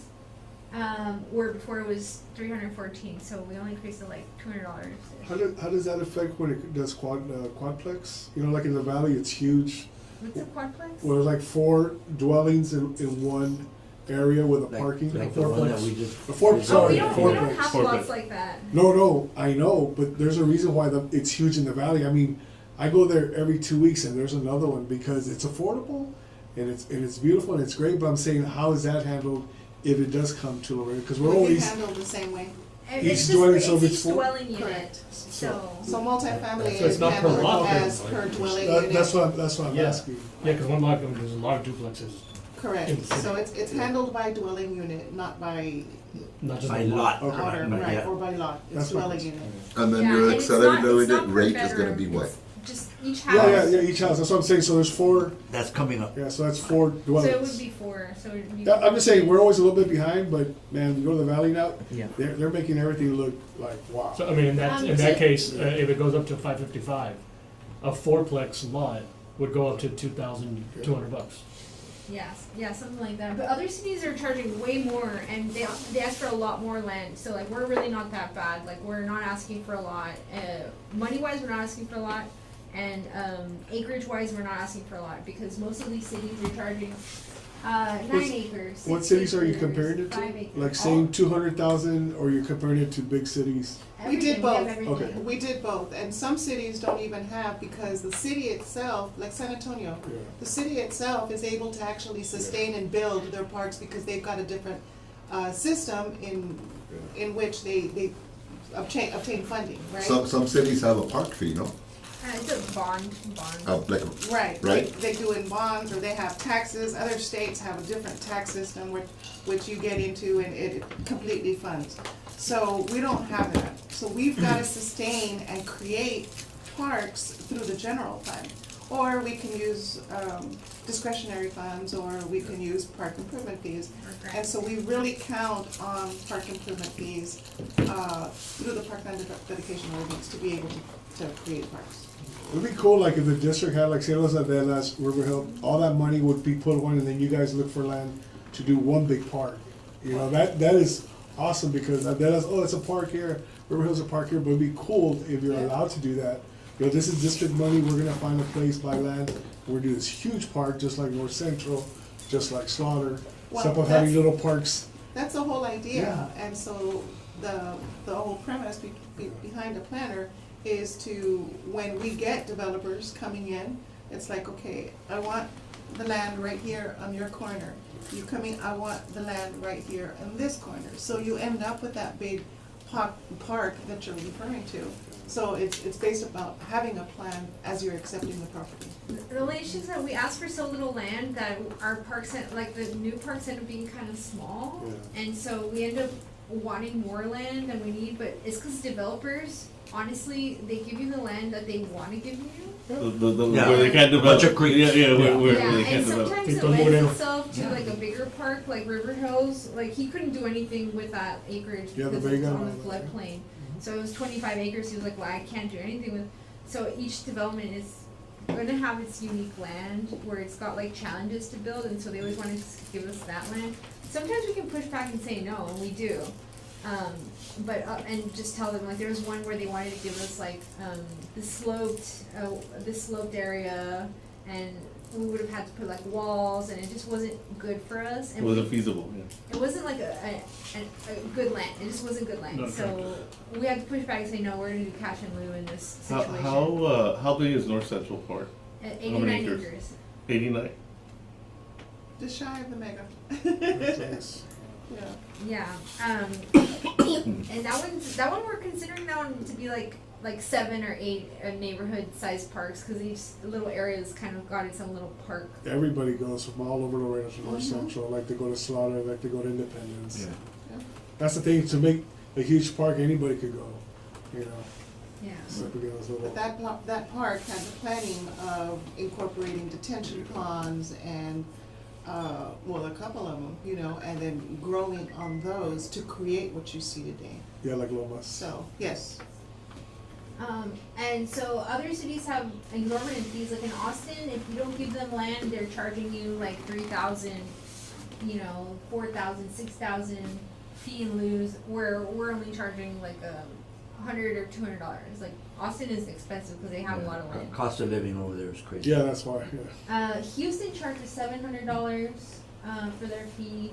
Plano charges $2,000. That's per dwelling unit, by the way. Yeah, they're per Okay. dwelling units. So Plano charges like 2,000, El Paso 1,300, New Braunfels $2,000, College Station $2,500, Fort Worth $1,300. We got the idea of changing it from their metric because they were like, okay, we're at 115. Well, we're like, well, our parks are more expensive because our parks are we have very active parks compared to other parks in other cities. They have like trees and mountains and not mountains but hills and like grass. Like our parks are very flat, and so it's not like other parks in Austin where they have like hills and walking parks. Like our parks are like active sportsplex parks, so they're more expensive to build than say like a Dallas park because ours have baseball fields. They have walking tracks with like pouring place in them. So like our parks are very active. Just FYI. And then Edinburgh's probably the cheapest at $250, but some cities just haven't changed their fees. League City charges $400 plus the $200, so they're at like $600, and McAllen is at $450. So we're That's what I'm saying, like, We're gonna be like comparable Austin to- is like, they're charging like, that much, yeah, but that $80,000 house is $1 million house over there, so, yeah. So when you compare it to the valley, we're like, okay, yeah, so we're not that bad. yeah. So that's what I said, which cities are you looking at, because, yeah, some people, oh, I get paid this much, I go, yeah, the cost of living, you have to get paid that much. Right. So we went across the board so that we can have a full representation of large cities, small cities, comparable cities. And so that was the reason of giving you McAllen this is the much best way to go. information. But Out of all of those, what is it? McAllen, the one with the same population? Well- What are we closer to? I think we're closer to Edinburgh. Edinburgh, and what's Edinburgh? 250. 250. But they charge 1 acre per 125 dwelling units, more than double the land that we asked for. So we charge what? They're 1 acre for where? They're supposed to give us 1 acre for every 125 houses. We are at 1 acre for 1,000 residents. Thousands. for 1,000. So it's more than double. So they're asking for like double the land, which is sometimes more expensive, but. But the valley has a lot of land. Here in Laredo, we're tapping out. Yeah, and so I feel like the numbers that we have, the 555 is reasonable. It's not too heavy of a we're not gonna be in surplus either. It's gonna be like just right. And even the 55,000, that's where we're actually at now. So those numbers, even though we're gonna update them, they're numbers now. They're not numbers like in 10 years. It's still gonna be good. Like no, we have to update this like every 3 years or so.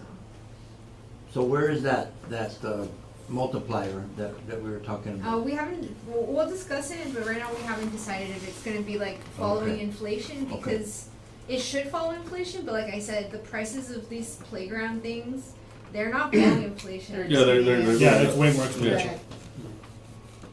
Alright, so that's the presentation. What do you think? That's good. No, that's Very informative. good. I think we're not charging enough. Yeah, I don't think we're charging enough, I think we need it. but with that accelerator, I mean, just, that should be the focus as Well, well. We did you the go math. crazy. If we wanted to take what Edinburgh is taking as far as land, we would end up with a lot of land and very little fee.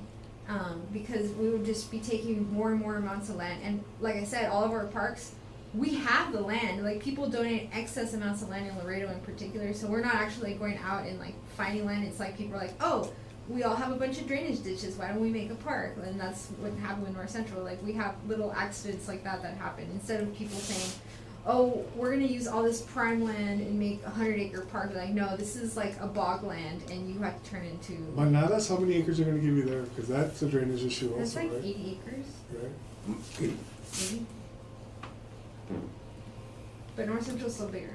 But if we connect those two Yeah. parks together, then that would be amazing. Now, just a quick question, for population 256,000, like our size, what is a good amount of acres for a decent park? I'm not saying a North Central park, I'm saying something where it's gonna be suffice for the neighborhood To where. take it back to the slide where it's talking about the level of service. Yeah, yeah, the like, Parks kinda Master like- Plan actually identifies that. Right Yeah, there. but what I was gonna say? Our park master plan is recommending that we do not accept any pocket parks. The level of service that our parks master plan is mentioning is to have a park at least within 5 minutes of walking distance. And so if you can kind of wrap your head around that, so North Central has that for a lot of people. Yeah. You know, but then when you have your pocket parks, it's impossible to achieve. So it recommends against the pocket parks, start creating larger parks, and that's what Liz was talking about with regard to our ordinance today, is only speaking about neighborhood parks. We need to expand on neighborhood Exactly, parks. instead of doing the neighborhood parks, but I'm saying like, what's a good, 50 acres? Like what's a, To make a decent park. yeah, 50 acres? 2 acres, at least 2. That's our policy right now. No, but I'm saying, in order You'd to be happy with, make, like- in order to make a park like North Central Park, we can't go get 89 acres. But if we say, let's get 50 acres, you should build something Something, okay, decent. so let's say something like Bartlett Park. Something about that size that's a good, not very big, but it's a good size. Like how much did that one? Bartlett is, how big is Bartlett? It's big. It's It's gotta be 20, 30 acres. yeah, it's I was gotta be about like to say 20, 25.25, And that park saved the whole 27. drainage problem in McPherson. Yeah. That was a big, I did that one. Back about that park, is that about the size you're I talking like about? that park. Yeah, because that one has, that one, This needs more you're not gonna have a trees. baseball field at This every needs park, more but that one trees. does have a soccer field, that one does have a walking trail, it has the splash. playscape. It's got the, Now it and has my that, thing is that that, step thing. that serves Amphitheater. everyone Amphitheater. around that area. Like, the park that I see is the one behind the mall. They're in. New Lions. Yeah, like I'm saying, like, that's a neighborhood park, like, That's a pocket nobody, park. yeah, like, that's a pocket park, like, what do you do with that? Because it's only the people who live in that area would use it. Yeah. Well, that was what it was acceptable back then. Okay. And that's a very old park. And so So that's something you could not sell what to we're doing now. developers and say, hey, develop more houses and. Well, that's what I was saying, like these little parks, you know, it's like, hey, you know what, we're gonna sell this for this amount of money, you could continue, you could do apartments like that one, I forgot where it was, where it's right by Chacon Creek, it's nice, but I mean, it could be apartments there, you know, and just start selling all these. Selling all these little pocket parks. Yeah. That's what Corpus did. Corpus Christi, that's what they sold all the pocket parks to private business. Yeah, Yeah, I think, yeah, cause you, I mean, I hear, cause I can't call it Hillside Park anymore, I don't know what name it is now, some person. Where? There, that one he's talking about behind the mall. That used to be my park. New Lions? It's still a park. No, I know, but they keep changing the names. When I was a kid, it wasn't. It was just grass. No, wait, I'm talking about the wrong one. The one behind the mall. I- the one behind the mall is there by the By middle Hillside. school, by Clark, Yeah, by Hillside. Clark, by Hillside, yeah. We used to have that little house, remember? We used to have Yeah, that yeah. upstairs. Nothing. It was just grass. See what I'm saying? You could just sell that back to the Oh developers. no, not New Lions, no. No, I'm talking about the hillside one. The hillside one is behind the mall, behind the Clark Next- Middle, I think yeah. Clark Middle or Clark There Elementary. you go. That's the new Yeah, Lions that's- Park. that's- Yeah, That's but, it? but That's that new was one? that Lions was a lot Park. of investment into it, so I think we're good. We put a lot of money. and Yeah, it recently- does serve- recently, we it did- does serve we did lot of a- residents in there. Yeah, But it we, only Oh, serves yeah, yeah, that walking- the neighborhood. trail, the walking Correct. trail. Like, my thing is, okay, well, I want one for my neighborhood. Right. Are people gonna, like, cause that just serves that neighborhood. Nobody else, like, you go to North Central Park, anyone can go to that park. Yeah, but also. You go have to that one- Slaughter, you go to Slaughter, anyone can go to Yeah, that Slaughter. one on McPherson too, so that's, But it, like those Las little parks Castañedas. should be See, but that's- to grandfathered me, in a that's the way. park I for the mean, but in the whole, not that future, little I get corner. what you're saying, Yeah. like in the future, not making those pocket parks anymore. But whatever pocket parks are now, should be grandfathered and like, Ms. Anita's saying, like, it serves a purpose, so just keep them and then move forward. Correct. From this day forward, you Mhm. know, we limit it, and it just depends on the circumstances and the situation.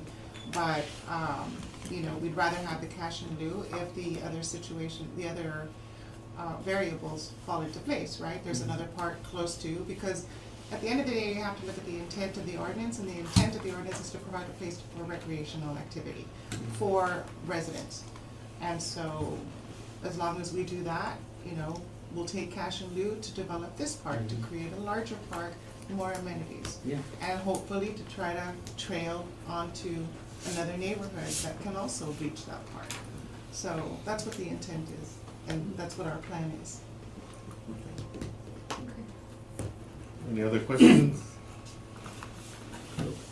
Well, gentlemen, that's gonna be our next, that's gonna be our not hot topic, because as you know, it's, developers, okay, now. Yeah, Century City Park, I mean, the thing is that they're pocket parks, bro, but the maintenance is hard. So that's what they're trying to say, is like, well, all of this is, they don't have enough, they're supposed to have 140 employees to take care of all our parks. Right, They have half. 75. So that's what I'm saying, that these parks are great, but they're not being taken care of with the love they should have. You know, because we don't have enough employees. But by the time we cut it and we come back around, it's already, You already outgrew it, yeah, yeah. grew it, we gotta come back and do it again. So it'd be great, we had big Just- parks, Yeah. and it's, the whole like Just Century like City Route would 20 have when it a. was Yeah, done. and I'll give you an example as far as Completed crews, all right, as far as operations is concerned. We have a crew by itself just at North Central Park. That's why you could say, oh, well, I wanna say that, pretty maintained pretty well, Yeah. but no salen de ahí. I think they just have one park that they cross the street, Amazonia. They have Amazonia, And that was- and That's that's it. it. That's it. But they don't, those four guys don't get out of there. But, I mean, imagine, Well, it is 89 acres. Yeah. So- It's a so- and that's still not enough. I mean, originally, the plan was to have two crews, one on the north side of San Isidro Parkway and one on the south side of San Isidro Parkway. But we kept on growing parks, so now there's only one crew doing the whole park. Yeah? And I think they're doing a great job, you know, to maintain it, but it's a lot of work. It's just a lot of work. It just never ends.